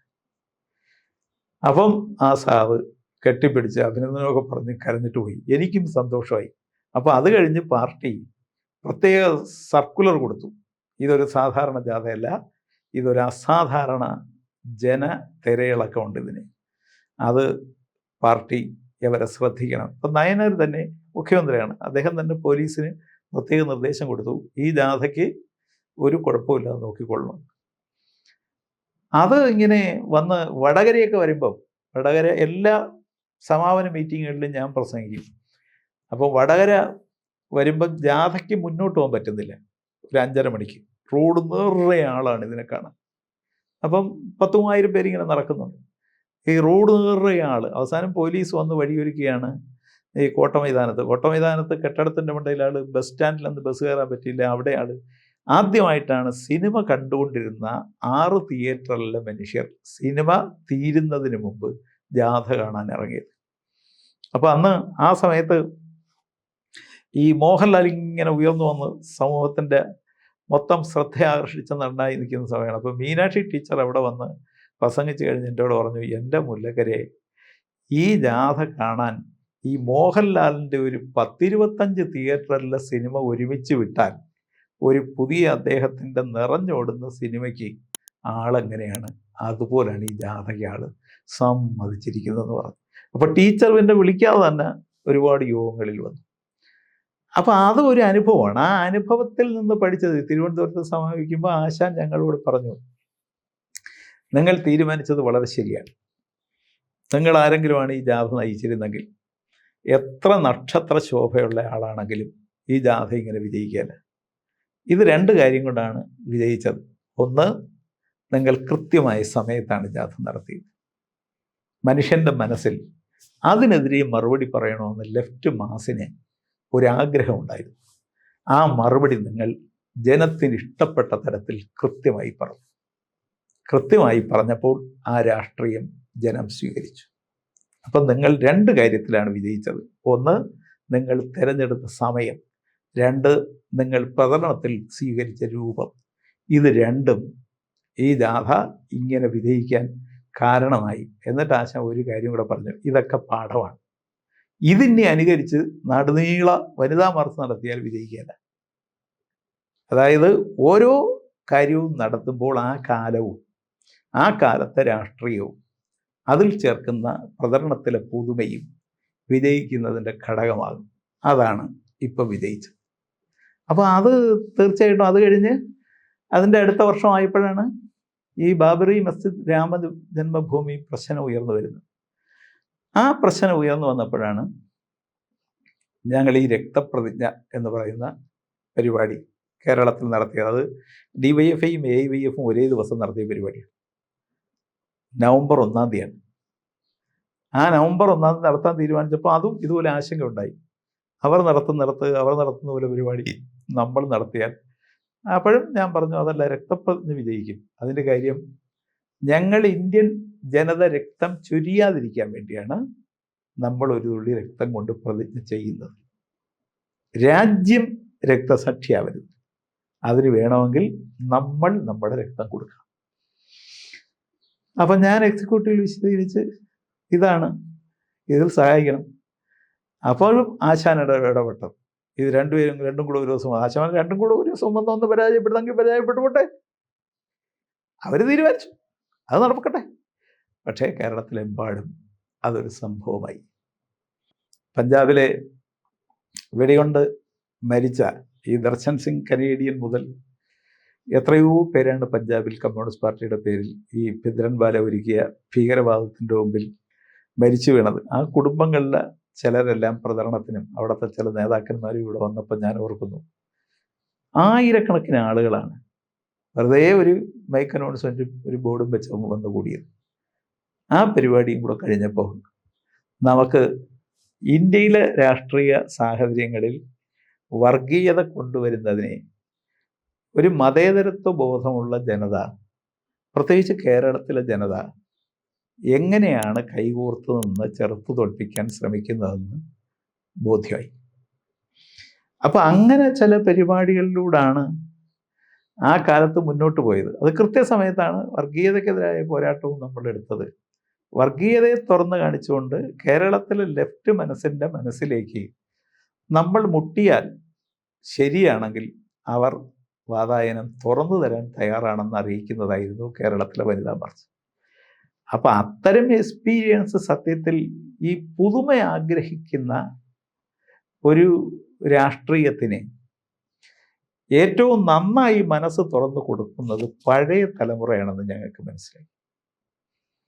അപ്പോൾ അത് കേരളത്തിൻ്റെ ഒരു പ്രത്യേകതയാണ്. അത് കേരളത്തിന് ഒരുപക്ഷെ ഇന്ത്യയിൽ കേരളത്തിന് മാത്രമുള്ള ഒരു മതേതരത്വ പ്രത്യേകതയാണ്. അത് കേരളത്തിലെ ഈ ഏതെങ്കിലും പ്രസ്ഥാനത്തിന് അവകാശപ്പെട്ടതൊന്നുമല്ല. ഒരു നവോത്ഥാനത്തിൻ്റെ നന്മ ഇപ്പോഴും കുറച്ചൊക്കെ ഇല കൊഴിഞ്ഞെങ്കിലും കൊഴിയാതെ നിൽക്കുന്ന തണൽ കേരളത്തിനുണ്ട്. ആ കേരളത്തിൻ്റെ പ്രത്യേകതയിൽ നിന്നാണ് ഞങ്ങൾ പ്രവർത്തനം നടത്തിയ കാലത്ത് ഈ മുദ്രാവാക്യങ്ങളാണെങ്കിലും അതിൻ്റെ പ്രചരണ സ്വഭാവമുള്ള രൂപങ്ങളാണെങ്കിലും ആവിഷ്കരിക്കാൻ ശ്രമിച്ചത്. 2006 ഞാൻ ചടയമംഗലത്ത് മത്സരിക്കുന്നത്. ആ സമയത്ത് മത്സരിച്ച് വരുമ്പം മന്ത്രിയാകുമെന്നൊന്നും ഒരു പ്രതീക്ഷ എനിക്കുമില്ല. കാരണം ഞാൻ പാർട്ടി സെക്രട്ടേറിയറ്റിലുണ്ട്. 2005 സംസ്ഥാന സമ്മേളനം കഴിഞ്ഞ് പാർട്ടി സെക്രട്ടേറിയറ്റിൽ 9 പേരുള്ളതിൽ ഒരാളായി ഞാനും വന്നു. അപ്പോൾ കൊല്ലം പാർട്ടിയിൽ നിന്നാണ് ഒരു വലിയ സമ്മർദ്ദം വരുന്നത്, കൊല്ലത്ത് ഏതെങ്കിലും ഒരു മണ്ഡലത്തിൽ ഞാൻ മത്സരിക്കണം. അപ്പോൾ ഇവിടെ ആ കമ്മിറ്റി കൂടിയപ്പോൾ ഏതെങ്കിലും ഒരു മണ്ഡലത്തിൽ, അപ്പോൾ ഇത് കരുനാഗപ്പള്ളിയിലും എൻ്റെ പേരുണ്ട്, ചാത്തന്നൂരും പേരുണ്ട്, പുനലൂരും പേരുണ്ട്, ചടയമംഗലത്തും പേരുണ്ട്. അപ്പം ചടയമംഗലത്ത്, കാരണം ചടയമംഗലം UDFൻ്റെ സീറ്റാണെന്ന്, പ്രയർ കോalition ജയിച്ചു നിൽക്കുന്ന സീറ്റാണ്. അവിടെ മത്സരിക്കണമെന്ന് അവസാനം തീരുമാനിച്ചു. മത്സരിക്കാൻ പോയപ്പോഴും മന്ത്രിയാവണമെന്നല്ല, കാരണം എന്നെക്കാൾ സീനിയറായ കാനം മത്സരിക്കുന്നുണ്ട്, ചന്ദ്രബോധൻ മത്സരിക്കുന്നുണ്ട്, KE ഇസ്മായിൽ മത്സരിക്കുന്നുണ്ട്. അപ്പോൾ സ്വാഭാവികമായി ഒരു മന്ത്രിയാവാനുള്ള ഇതൊന്നുമില്ല. അപ്പോൾ മാത്രമല്ല, ആശാൻ പറയുന്നത് എന്താണെന്ന് വെച്ചാൽ ഈ നിയമസഭാ എക്സ്പീരിയൻസും ആവശ്യമാണ് ഒരു പൊതുപ്രവർത്തകന്. അത് ഒരുപാട് കാലത്തെ എക്സ്പീരിയൻസ് ഒന്നും ആവശ്യം വേണ്ട, പക്ഷേ നിയമസഭാ എക്സ്പീരിയൻസും നമ്മുടെ ജനാധിപത്യ രാഷ്ട്രീയ സംവിധാനത്തിൽ ആവശ്യമാണ്. അങ്ങനെയാണ് കൊല്ലത്തുകാരുടെയും പാർട്ടി സെൻറ്ററിൻ്റെയും ഒക്കെ നിർദ്ദേശപ്രകാരം മത്സരിച്ച് കഴിഞ്ഞപ്പോൾ സംഭവിച്ചത് എന്താണെന്ന് വെച്ചാൽ ഈ സീനിയറായ നേതാക്കന്മാരൊക്കെ തോറ്റു. അപ്പോൾ സ്വാഭാവികമായി പുതുമുഖങ്ങൾ കാനന്ദായൻ അല്ലെങ്കിൽ കെ പി രാജേന്ദ്രനും ബിനോയ് വിശ്വവും പുതുമുഖങ്ങളല്ലെങ്കിലും പുതുമുഖങ്ങൾ കൂടി മന്ത്രിയാവേണ്ടി വന്നു. അപ്പം മന്ത്രിയാവേണ്ടി വന്നപ്പോൾ സെക്രട്ടേറിയറ്റിലുള്ള രണ്ടുപേരും, ഒന്ന് ഞാനും ഒന്ന് സി ദിവാകരനും. അപ്പോൾ സി ദിവാകരനും ഞാനും ഉയർന്ന ഘടകത്തിലെ അംഗങ്ങളെന്ന നിലയിൽ മന്ത്രിയാകണമെന്ന് നിർദ്ദേശം വന്നു. കെ പി രാജേന്ദ്രൻ സ്വാഭാവികമായി പാർലമെന്ററി പാർട്ടി ലീഡറായിരുന്നു അതിനു മുമ്പ്. അപ്പോൾ കെ പി രാജേന്ദ്രനും ബിനോയ് വിശ്വവും അങ്ങനെ 4 പേര് മന്ത്രിയാകാൻ തീരുമാനിച്ചു. അങ്ങനെയാണ് അവിടെ മന്ത്രിയാവുന്നത്. അതിനു മുമ്പ് ഞാനാണെങ്കിൽ ഒരു പഞ്ചായത്ത് മെമ്പർ പോലും ആയിട്ടില്ല. ആദ്യമായിട്ടാവുന്നത് എം എൽ എ സത്യപ്രതിജ്ഞ ചെയ്യുന്നതിന് മുമ്പാണല്ലോ മന്ത്രി സത്യപ്രതിജ്ഞ ചെയ്യുന്നത്. അപ്പം മന്ത്രിയായി, കൃഷി വകുപ്പിൻ്റെ ചുമതല കിട്ടി. അപ്പോൾ ആദ്യത്തെ ക്യാബിനറ്റ് കൂടിയത് ഒരു സന്ധ്യ കഴിഞ്ഞ നേരത്താണ്. ഈ സത്യപ്രതിജ്ഞ ചെയ്ത് കഴിഞ്ഞതെന്ന് തന്നെയാണ് ക്യാബിനറ്റ് കൂടുന്നത്. ക്യാബിനറ്റ് കൂടുമ്പം സ്വാഭാവികമായി ഈ കൃഷിക്കാർക്ക് വേണ്ടി എന്തെങ്കിലും ചെയ്യണം എന്നുള്ളത് ക്യാബിനറ്റിൻ്റെ ഒരു പൊതുചിന്തയാണ്. അങ്ങനെയാണ് ഈ മരിച്ച കുടുംബങ്ങളുടെ കടം എഴുതി തള്ളാൻ തീരുമാനിച്ചു. പക്ഷെ അപ്പോഴൊരു പ്രശ്നം വന്നു. എന്താണെന്ന് വെച്ചാൽ, ഈ മരിച്ച കുടുംബങ്ങളുടെ പേരുകൾ ഈ പത്രക്കാർ പറഞ്ഞതല്ലാതെ ഗവൺമെന്റ് രേഖയിലില്ല. ഗവൺമെന്റ് രേഖയിലുള്ളത് റവന്യൂവിൽ എനിക്ക് തോന്നുന്നു 252 കണ്ട്, കൃഷി വകുപ്പിൽ എത്ര 201 എത്രയോ. പക്ഷെ ശരിയായ കണക്ക് അതല്ല. ശരിയായ കണക്ക് 1000-നപ്പുറമാണ്. അങ്ങനെയാണ് തൊട്ട് അടുത്ത ദിവസം, അതായത് അടുത്ത ദിവസം വീണ്ടും ക്യാബിനറ്റ് കൂടി ഇത് എങ്ങനെ കണ്ടെത്താം? ഗവൺമെന്റ് പൈസ കൊടുത്താലും ഇത് ആർക്കാണ് കൊടുക്കുന്നത്? രേഖ വേണ്ടേ? കാരണം ഒരു ഫയൽ പുട്ടപ്പ് ചെയ്തല്ലേ ഇത് നടക്കൂ. അങ്ങനെയാണ് തീരുമാനിച്ചത്. കളക്ടറും അവിടുത്തെ SP-യും കൃഷി ഓഫീസറും അവർ ചേർന്ന് ഒരു പരിശോധന നടത്തണം. അതിൽ പത്രവാർത്തകളെ പോലും ആശ്രയിക്കുക. എന്നിട്ട് അവർ കൃഷിക്കാരാണ്, കാർഷിക കടം കൊണ്ടാണ്, അല്ലെങ്കിൽ കൃഷിയുമായി ബന്ധപ്പെട്ട് വന്ന ബാധ്യത കൊണ്ടാണ് മരിച്ചതെന്നൊരു റിപ്പോർട്ട് ഉണ്ടാക്കി തരണം. അത് പെട്ടെന്നായിരിക്കണം, 15 ദിവസത്തിനകം അത് ചെയ്തു തരണമെന്ന് തീരുമാനിച്ചു. അതിൽ വേണമെങ്കിൽ ബന്ധപ്പെട്ട മണ്ഡലങ്ങളിലെ MLA-മാരുടെ സഹായം കൂടി തേടാം. കാരണം UDF ചെയ്തു വെച്ച ഒരു കാര്യം, ഒരു തെറ്റെന്താന്ന് വെച്ചാൽ, ഈ കാർഷിക ആത്മഹത്യ കൂടുതൽ നടന്നില്ല എന്ന് പറയാൻ. കാരണം നടന്നു എന്ന് പറഞ്ഞാൽ അതൊരു പ്രശ്നമാണല്ലോ. അപ്പോൾ ഒരു മറുപടി പറയണോ. അതുകൊണ്ട് കേന്ദ്രത്തിൽ ഇവർ സമർപ്പിച്ച റിപ്പോർട്ടിലാണ് ഈ മാക്സിമം 252 പേരെയുള്ളൂ. അപ്പം ഇത് പെട്ടെന്ന് തന്നെ VS അതിലൊക്കെ എടുത്ത ഒരു നിലപാട് വളരെ നല്ല നിലപാടാണ്. ലിബറലായി നിലപാടെടുക്കാൻ പറഞ്ഞു. അങ്ങനെയാണ് 15 ദിവസത്തിനകം 838 പേര് ഇങ്ങനെ ആത്മഹത്യ ചെയ്തിട്ടുണ്ടെന്ന് റിപ്പോർട്ട് മേടിച്ചു. ആ 838 പേരുടെ കാർഷിക കടങ്ങളാണ് ആദ്യം എഴുത്തൽ. അപ്പൊ എനിക്ക് അതിലൊരു തൃപ്തി തോന്നി. എന്താന്ന് വെച്ചാൽ, ഞാൻ ഒരു കർഷക കുടുംബത്തിൽ ജനിച്ച ആളാണ്. കൃഷി ഞങ്ങളുടെ മുഖ്യ വരുമാനമായിരുന്നു. അപ്പൊ ഞങ്ങൾക്ക് ഞങ്ങളുടെ വിഷമങ്ങൾ അറിയാം. ഒരു കൃഷിക്കാരൻ്റെ ഏറ്റവും വലിയ പ്രത്യേകത എന്താണെന്ന് വെച്ചാൽ, അവൻ കടം മേടിച്ചാൽ തിരിച്ചു കൊടുക്കും. തിരിച്ചു കൊടുക്കാൻ പറ്റിയില്ലെങ്കിൽ അവന് പിന്നെ മാനം കാക്കാൻ വേണ്ടി വന്നാൽ മരണം വരിക്കാൻ മടിയില്ല. അത് കൃഷിക്കാരൻ്റെ ഒരു പ്രത്യേകത. അത് ഏറ്റവും ശരിയായി മനസ്സിലാക്കിയ ആൾ മഹാത്മാഗാന്ധിയാണ്. അതുകൊണ്ടാണ് അദ്ദേഹം ഈ കാർഷിക സംസ്കാരം ഇന്ത്യയിൽ എപ്പം നശിക്കുന്നു അപ്പോൾ ഇന്ത്യ അല്ലാതാകും എന്ന് പറഞ്ഞത്. അപ്പോൾ ആ കൃഷിക്കാരൻ്റെ പ്രശ്നങ്ങൾ പഠിക്കണമെന്ന് ഞാൻ എൻ്റെ വകുപ്പിലെ ഉദ്യോഗസ്ഥന്മാരോട് ആദ്യം തന്നെ വിളിച്ചു പറഞ്ഞു. എന്നിട്ട് നിങ്ങൾ എന്നോട് തന്നെ പറയുക, എന്തൊക്കെയാണ് ഇതിന് പരിഹാരമുള്ളത്, ശാസ്ത്രീയമായിട്ട് എന്തൊക്കെയാണുള്ളത്, അല്ലാതെ എന്തൊക്കെയാണുള്ളത്. അപ്പോൾ ഈ കുടുംബങ്ങളുടെ കടങ്ങൾ എഴുതി തള്ളിയിട്ട് സ്വാഭാവികമായി അതുകൊണ്ട് നിൽക്കുകയല്ലോ. അങ്ങനെയാണ് ഒരു കർഷകക്ഷേമ ബോർഡ് രൂപീകരിച്ചു. അതായത് കൃഷിക്കാരുടെ പ്രശ്നങ്ങൾ നിരന്തരം പഠിക്കേണ്ടതാണ്. നമ്മൾ ഒരു ദിവസം കൊണ്ട് ഇത് പരിഹരിക്കാൻ പറ്റില്ല. കാരണം ഒരു കൃഷിയാണ് ഇപ്പം പ്രതിസന്ധിയിലാവുന്നതെങ്കിൽ, കുരുമുളക് ഇപ്പം പ്രതിസന്ധിയിലായാൽ നാളെ ചിലപ്പോൾ ആ പ്രതിസന്ധിയിൽ നിന്ന് കർഷകൻ കുരുമുളക് കൃഷി അങ്ങ് ഉപേക്ഷിക്കും, എന്നിട്ട് വേറൊരു കൃഷി ചെയ്യും. അപ്പം ശരിയായ നിർദ്ദേശം കിട്ടിയില്ലെങ്കിൽ അതും പ്രതിസന്ധിയിലാവും. കാരണം കൃഷി പലതിനെ ആശ്രയിച്ചാണ്. ഒന്ന് മഴ വേണം, കൃത്യമായി വെയിൽ വേണം, മഞ്ഞ് വേണം, പിന്നെ വളവും വിത്തും ഒക്കെ നല്ലത് കിട്ടണം, പിന്നെ മണ്ണിൻ്റെ സ്വാഭാവികമായ കരുത്ത് നഷ്ടപ്പെടാതിരിക്കണം. ഇതെല്ലാം കഴിഞ്ഞ് ഈ ഉൽപ്പാദനം വരുമ്പം വില കുറഞ്ഞാലും അവൻ പ്രതിസന്ധിയിലാവും. അപ്പം മാർക്കറ്റിംഗ് കൃത്യമായിരിക്കണം. ഏത് ഉൽപ്പന്നത്തിന് എത്ര ഡിമാൻഡെന്ന് നോക്കാൻ കഴിയണം. അപ്പം ഇങ്ങനെയെല്ലാം ഉള്ള സംവിധാനം കൃഷി വകുപ്പിന് മാത്രം പറ്റുകയില്ല. അതിന് ഇതിൻ്റെ കേരളത്തിലെ ഏറ്റവും വലിയ പ്രത്യേകത, കേരളത്തിൽ കൃഷി വകുപ്പിനെ കുറിച്ച് എനിക്ക് അന്ന് നിന്നുള്ള പരിപാടി, ലോക മാർക്കറ്റിങ്ങിനെ കുറിച്ച് വലിയ പിടിപാടെന്നുള്ളവർ കൃഷി വകുപ്പിലും അനുബന്ധ വകുപ്പുകളിലും കേരളത്തിൽ കുറവാണ്. അപ്പോൾ ആ മാർക്കറ്റിംഗ് സംവിധാനത്തിലേക്ക് ഇപ്പം ഒരു കാർഷിക രാജ്യമായി തായ്ലൻഡിന് ചെയ്യാൻ കഴിയുന്ന ചക്കയുടെ കാര്യത്തിൽ ലോക കമ്പോളത്തിൽ തായ്ലൻഡ് നേടുന്ന ഒരു സമ്പാദ്യമുണ്ട്. തായ്ലൻഡിനേക്കാൾ നല്ല ചക്ക ഇവിടെയുണ്ട്. പക്ഷെ നമുക്കൊരിക്കലും പറ്റിയിട്ടില്ല. അപ്പം ഞാനിരുന്ന കാലത്ത് ഒരുപാട് കാർഷിക കോളേജിലും കൃഷി വകുപ്പിലും ബന്ധപ്പെട്ടവരോടും ഒക്കെ പറഞ്ഞു. പക്ഷെ അതിൽ നമ്മളെ ചില നിയമങ്ങളും ഒക്കെ പ്രശ്നമാണ്. ഇപ്പം ചക്കയിൽ നിന്നുണ്ടാക്കാവുന്ന ഏറ്റവും നല്ല ഒരു ഉൽപ്പന്നം വൈനാണ്. പക്ഷേ ഇവിടുത്തെ നമ്മുടെ അബ്കാരി നിയമം അനുസരിച്ച് ഇപ്പോഴത് മാറ്റി. നിയമം അനുസരിച്ച് നമുക്കത് പറ്റുകയില്ല. അപ്പം ഇങ്ങനെയുള്ള ഒരുപാട് പ്രശ്നങ്ങളെ അഡ്രസ്സ് ചെയ്യേണ്ടി വന്നു. അതിൻ്റെ ആദ്യത്തെ നിലയെന്ന നിലയിലാണ് ഈ കർഷക ക്ഷേമ ബോർഡും ഈ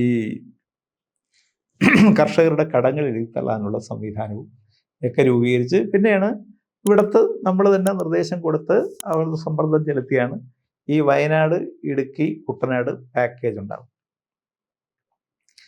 അപ്പോൾ അതിലും ഒരു പ്രശ്നം വന്നത്, സത്യത്തിൽ ഈ പാലക്കാടും കണ്ണൂരും ഒക്കെ പാക്കേജ് കിട്ടേണ്ടതാണ്. അതായത് പാക്കേജ് കേന്ദ്ര ഗവൺമെൻറ് വിദർഭ പാക്കേജ് എന്ന പേരിൽ, വിദർഭയിലാണ് ഏറ്റവും കൂടുതൽ മനുഷ്യൻ ആത്മഹത്യ ചെയ്തത്, അനുവദിച്ചത് എന്താണെന്ന് വെച്ചാൽ 10 ആളുകളിൽ കൂടുതൽ കർഷകർ ആത്മഹത്യ ചെയ്തിട്ടുണ്ടെങ്കിൽ അവിടെ ഒരു പ്രശ്നമുണ്ടെന്നാണ്. 10ൽ കുറവാണെങ്കിൽ സ്വാഭാവികമായി നടക്കാമെന്നാണ്. അതായത് മറ്റുള്ളവരും ആത്മഹത്യ ചെയ്യും. അപ്പോൾ 10ൽ കുറവ് കർഷകർ ആത്മഹത്യ ചെയ്താലും വ്യവസായിയോ മറ്റുള്ളവരോ ഒക്കെ ആത്മഹത്യ ചെയ്യുന്ന പോലെ അത്രയേ ഉള്ളൂ. പക്ഷെ 10ൽ കൂടുതലാണെങ്കിൽ, ഒരു ജില്ലയിൽ 10ൽ കൂടുതൽ, അല്ലെങ്കിൽ ഒരു മേഖലയിൽ 10ൽ കൂടുതൽ ആളുകൾ ആത്മഹത്യ ചെയ്താൽ അവിടെ ഒരു കാർഷിക പ്രശ്നം ഉണ്ടെന്നാണ്. കേരളത്തിലെ ഗവൺമെൻറ് 251 കൊടുത്തത് കൊണ്ട് എന്താണെന്ന് വെച്ചാൽ, നമുക്ക് സത്യത്തിൽ കണ്ണൂർ ഉൾപ്പെടുത്താമായിരുന്നു, കാസർഗോഡ് ഉൾപ്പെടുത്താമായിരുന്നു, ആലപ്പുഴ ഉൾപ്പെടുത്താമായിരുന്നു, കോട്ടയം ഉൾപ്പെടുത്താമായിരുന്നു. കാരണം ഇവിടെയെല്ലാം 10ൽ കൂടുതൽ ആളുകൾ ആത്മഹത്യ ചെയ്തു. പക്ഷേ അത് കേന്ദ്രത്തിൽ നമ്മൾ കൊടുത്തില്ല. UDF ഗവൺമെൻറ് കാലത്ത് കൊടുത്തില്ല. അത് കാരണമാണ് നമുക്ക് മിനിമം 6 പാക്കേജെങ്കിലും കിട്ടാവുന്നത് നമ്മുടെ സമ്മർദ്ദം കൊണ്ട് 3 പാക്കേജായി. അതായത് ഇടുക്കി, പാലക്കാട്, വയനാട്. ആലപ്പുഴ, കുട്ടനാട് പാക്കേജ് നമ്മൾ പ്രത്യേകം ചോദിച്ചതാണ്. അതായത് ആലപ്പുഴ ഇങ്ങനെയൊരു പ്രശ്നമുണ്ട്, അത് വെറും ഒരു കാർഷിക പ്രശ്നം മാത്രമല്ല, ഒരു പരിസ്ഥിതി പ്രശ്നമാണ്, ഒരു ജലപ്രശ്നമാണ്. അപ്പോൾ അതുകൊണ്ടാണ് അതിന് കേന്ദ്ര ഗവൺമെൻറ് പ്രത്യേക അനുമതി തന്ന് സ്വാമിനാഥനെ കൊണ്ടൊരു പഠനം നടത്തി കുട്ടനാട് പാക്കേജ് കൂടെ കിട്ടിയത്. അപ്പോൾ എനിക്ക് ഒരു കാര്യം അതിലൊരു തൃപ്തി തോന്നി. എന്താണെന്ന് വെച്ചാൽ, എനിക്ക് അറിഞ്ഞൂടാത്ത ഒരു വിഷയമാണ്. എനിക്ക് പ്രാഥമികമായി കർഷകരുടെ കാര്യങ്ങൾ അറിയാം, അവരുടെ വിഷമങ്ങൾ അറിയാം, അവരുടെ മനസ്സറിയാം, അവരുടെ സംസ്കാരം അറിയാം. പക്ഷേ എനിക്ക് കാർഷികമായ ശാസ്ത്രീയമായ പ്രശ്നങ്ങളൊന്നും അറിയുമായിരുന്നില്ല. പക്ഷേ ഒരു വർഷം കഴിഞ്ഞപ്പോൾ എനിക്ക് സാമാന്യേന അതിൽ ഞാൻ ഒരുപാട് മെനക്കെട്ടു. ഞാൻ അവരിൽ നിന്നെല്ലാം, പഴയ APCമാരെല്ലാം എന്നെ വന്ന് കണ്ടു, പഴയ ഡയറക്ടർമാരെല്ലാം. അതിൽ ഒരുപാട് സഹായിച്ച ഒരാൾ ഈ ഹേലി സാറാണ്. ഹേലി സാർ മിക്കവാറും ആഴ്ചയിൽ 2 ദിവസം എന്നെ കാണാൻ വരുമായിരുന്നു, അല്ലെങ്കിൽ ഞാൻ വിളിച്ച് ഹേലി സാറിനെ വരുത്തുവാൻ സംസാരിച്ചു. അങ്ങനെയാണ് കുറച്ച് പുതിയ പദ്ധതികൾ മുന്നോട്ട് കൊണ്ടുപോകണമെന്ന് എനിക്ക് തോന്നിയത്. അപ്പോൾ MLA ആയിരുന്ന സമയത്താണ് സ്വാഭാവികമായി മണ്ഡലത്തിലെ കാര്യം ശ്രദ്ധിച്ച് നമുക്ക് സംഘടനാ കാര്യങ്ങളിലുമൊക്കെ ഇടപെട്ടിങ്ങനെ നിൽക്കുമ്പോൾ കുറച്ച് സമയം കിട്ടിയത്. ആ സമയം കിട്ടുന്ന സമയത്താണ് സ്വാഭാവികമായി തിരുവനന്തപുരത്തുള്ള, ഞാൻ മന്ത്രിയായിരുന്ന കാലത്തും അല്ലാതെയും രാഷ്ട്രീയമായും രാഷ്ട്രീയത്തിനപ്പുറമുള്ള ഒരുപാട് സുഹൃത്തുക്കൾ എനിക്കുണ്ടായിരുന്നു. അപ്പോൾ അവരെല്ലാം MLA ക്വാർട്ടേഴ്സിൽ ഞാനുള്ളപ്പം ഞാനുമായി സംസാരിക്കാൻ വരുമായിരുന്നു. ഇപ്പോൾ തണലിലെ ശ്രീധർ വരും, ഉഷ വരും, ഡോക്ടർ ജയകുമാർ വരും, പിന്നെ ഇവരുൾപ്പെടെയുള്ള ഒരുപാട് പേര് വരും. അപ്പോൾ അവരുമായിട്ട് ഞാനിങ്ങനെ കാര്യങ്ങൾ സംസാരിക്കുമ്പോൾ പല കാര്യങ്ങളും സംസാരിക്കും. അപ്പോൾ ആ പല കാര്യങ്ങളും സംസാരിക്കുന്ന കൂട്ടത്തിൽ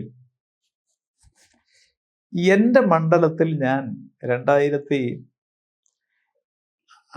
മന്ത്രിയാവുമ്പം തന്നെ അതിൻ്റെ പിറ്റേ വർഷം മുതൽ ഈ SSLCക്കും ഹയർ സെക്കൻഡറിക്കും എല്ലാത്തിനും A+ കിട്ടുന്ന കുട്ടികൾക്ക് ഒരു മെരിറ്റ് ഈവനിങ് നടത്തും. അപ്പോൾ അതിൻ്റെ ആദ്യത്തെ വർഷം നടത്തുമ്പം 200 പേരിൽ താഴെയാണ് ഉണ്ടായിരുന്നത് SSLCക്കും ഹയർ സെക്കൻഡറിക്കും, കാരണം അതൊരു ഗ്രാമീണ മണ്ഡലമാണ്. അപ്പം ഞാൻ അവരോട് പറഞ്ഞു, നിങ്ങൾ കുറച്ചുകൂടെ പഠിക്കണം, കുറച്ചുകൂടെ രക്ഷകർത്താക്കൾ ശ്രദ്ധിക്കണം. അപ്പം ഞാൻ 2021 അതായത് 21 ഞാൻ മത്സരരംഗത്ത് പിന്മാറിയതുകൊണ്ടെന്ന് മെയ് മാസത്തിലാണ് ഇലക്ഷൻ നടക്കുന്നത്. പിന്നെ അപ്പോൾ 20 നടക്കുമ്പം ഈ SSLCക്കും ഹയർ സെക്കൻഡറിക്കും A+ കിട്ടുന്ന കുട്ടികളുടെ എണ്ണം 1200-ലധികമായി. മാത്രമല്ല ആ മണ്ഡലത്തിൽ കൺഫേംഡ് അല്ലാത്ത സിവിൽ സർവീസ് ഉണ്ടായിരുന്നില്ല. പക്ഷെ 4 സിവിൽ സർവീസ് നേരിട്ട് കിട്ടുന്നിടത്തേക്ക് എത്തി 2018, 19, 20 ആവും. അപ്പം വിദ്യാഭ്യാസ മേഖലയിൽ എനിക്ക് ഒരു നിർബന്ധം ഉണ്ടായിരുന്നു, ഒരു വീട്ടിലും വെളിച്ചമില്ലാതെ കുട്ടികൾ വായിക്കാതെ പോകരുത്. രാത്രി വെളിച്ചമില്ലെങ്കിൽ കുട്ടികൾ ഉറങ്ങും. ഉറങ്ങിയാൽ സ്വാഭാവികമായിട്ട് അവർക്ക് പ്രതിഭയുണ്ടെങ്കിലും അത് പ്രകാശിപ്പിക്കാൻ പറ്റുകയാണ്. അതുകൊണ്ട് എനിക്ക് ആദ്യത്തെ 4 വർഷം കിട്ടിയ MLA ഫണ്ട് മുഴുവൻ വെളിച്ചമില്ലാത്ത കുട്ടികൾക്ക് വീട്ടിൽ വൈദ്യുതി എത്തിക്കാൻ വേണ്ടിയും കൊടുക്കുകയായിരുന്നു. പൈസ മാറ്റാതെ അങ്ങനെ തന്നെ കൊടുത്തു. ഒരു കുട്ടിയും വെളിച്ചമില്ലാതെ അത് കാരണം പഠിക്കാതെ ഉറങ്ങിപ്പോകാനുള്ള ഇടപെടൽ. അപ്പോൾ പിന്നെ അത് പലരും പലയിടത്തും ആവിഷ്കരിച്ചു. ഇപ്പം എനിക്ക് തോന്നുന്നു കേരളത്തിൽ എല്ലായിടത്തും ഈ മെരിറ്റ് ഈവനിങ് ഒക്കെ MLA നടത്തുന്നുണ്ട്. അങ്ങനെ വന്നപ്പോഴാണ് മിക്കവാറും പേരെ കേരളത്തിലെ IAS-കാരെയും കേരളത്തിലെ സിനിമാ നടന്മാരെയും ഈ സിനിമാ നടൻ മധുവിനെയൊക്കെ ഉൾപ്പെടെ ഞാൻ ഈ മെരിറ്റ് ഈവനിങ്ങിനെ കൊണ്ടുപോകും. അങ്ങനെ ഒരിക്കൽ ഞാൻ സൂര്യ കൃഷ്ണമൂർത്തിയെ ഒരു മെരിറ്റ് ഈവനിങ്ങിന് കൊണ്ടുപോയി കടയ്ക്കൽ. അദ്ദേഹം അവിടെ വന്ന്, അപ്പം സൂര്യ കൃഷ്ണമൂർത്തി ഉണ്ടായിരുന്നു, എനിക്കൊന്ന് കൂടെ ജോർജ് ഓണക്കൂർ സാറും ഉണ്ടായിരുന്നു. അപ്പോൾ അതിനുള്ള ഈ മൊമൻറ്റോ മേടിക്കാനൊക്കെയുള്ള പൈസ മിക്കവാറും കൊടുക്കുന്നത് ഞാൻ എൻ്റെ ഈ കിട്ടുന്ന MLA എന്ന നിലയിൽ കിട്ടുന്ന വരുമാനത്തിൽ നിന്നാണ്, അല്ലെങ്കിൽ മന്ത്രി എന്ന നിലയിൽ കിട്ടുന്നത്. കാരണം അതിൽ ഞാൻ കൊടുക്കുന്ന ഒന്നിൽ മുല്ലക്കർ നഗറിൻ്റെ മെരിറ്റ് ഈവനിങ് എന്ന് വെച്ചിട്ട് ഞാൻ വേറൊരാളോട് പൈസ മേടിക്കുന്നതിലൊരു തെറ്റുണ്ട്. അപ്പോൾ അതിന് എൻ്റെ വീട്ടുകാരുമൊക്കെ അതിന് അനുകൂലമാണ്. പുള്ളിക്കാരത്തി ടീച്ചറാണ്, വേണമെങ്കിൽ പുള്ളിക്കാരത്തിയും ശമ്പളത്തൊന്നും ഇതിന് വേണ്ടി വന്നാൽ പൈസ തികഞ്ഞില്ലെങ്കിൽ തരും. അപ്പോൾ അതിങ്ങനെ തുടർച്ചയായിട്ട് വന്ന് കൃഷ്ണമൂർത്തി സാറ് ആ വർഷം ഈ YMCA-യിൽ നടത്തിയ, ആ വർഷം അവിടെയാണ് നടത്തിയത്, ഒരു പ്രഭാഷണത്തിന് എന്നെ വിളിച്ചു. അത് കുടുംബം എന്ന സങ്കല്പമായി. അപ്പോൾ ഈ കടയ്ക്കൽ വന്ന ഈ മെരിറ്റ് ഈവനിങ്ങിന് ശേഷം കൃഷ്ണമൂർത്തി സാർ എന്നോട് പറഞ്ഞു, നമുക്ക് ഒരു പ്രഭാഷണ പരമ്പര ഇത്തവണ നടത്തിയാലെന്തോ. അപ്പം ഞാൻ അതിനു മുമ്പ് നിയമസഭയിൽ ഒരു ശ്രദ്ധ ക്ഷണിക്കൽ കൊണ്ടുവന്നു.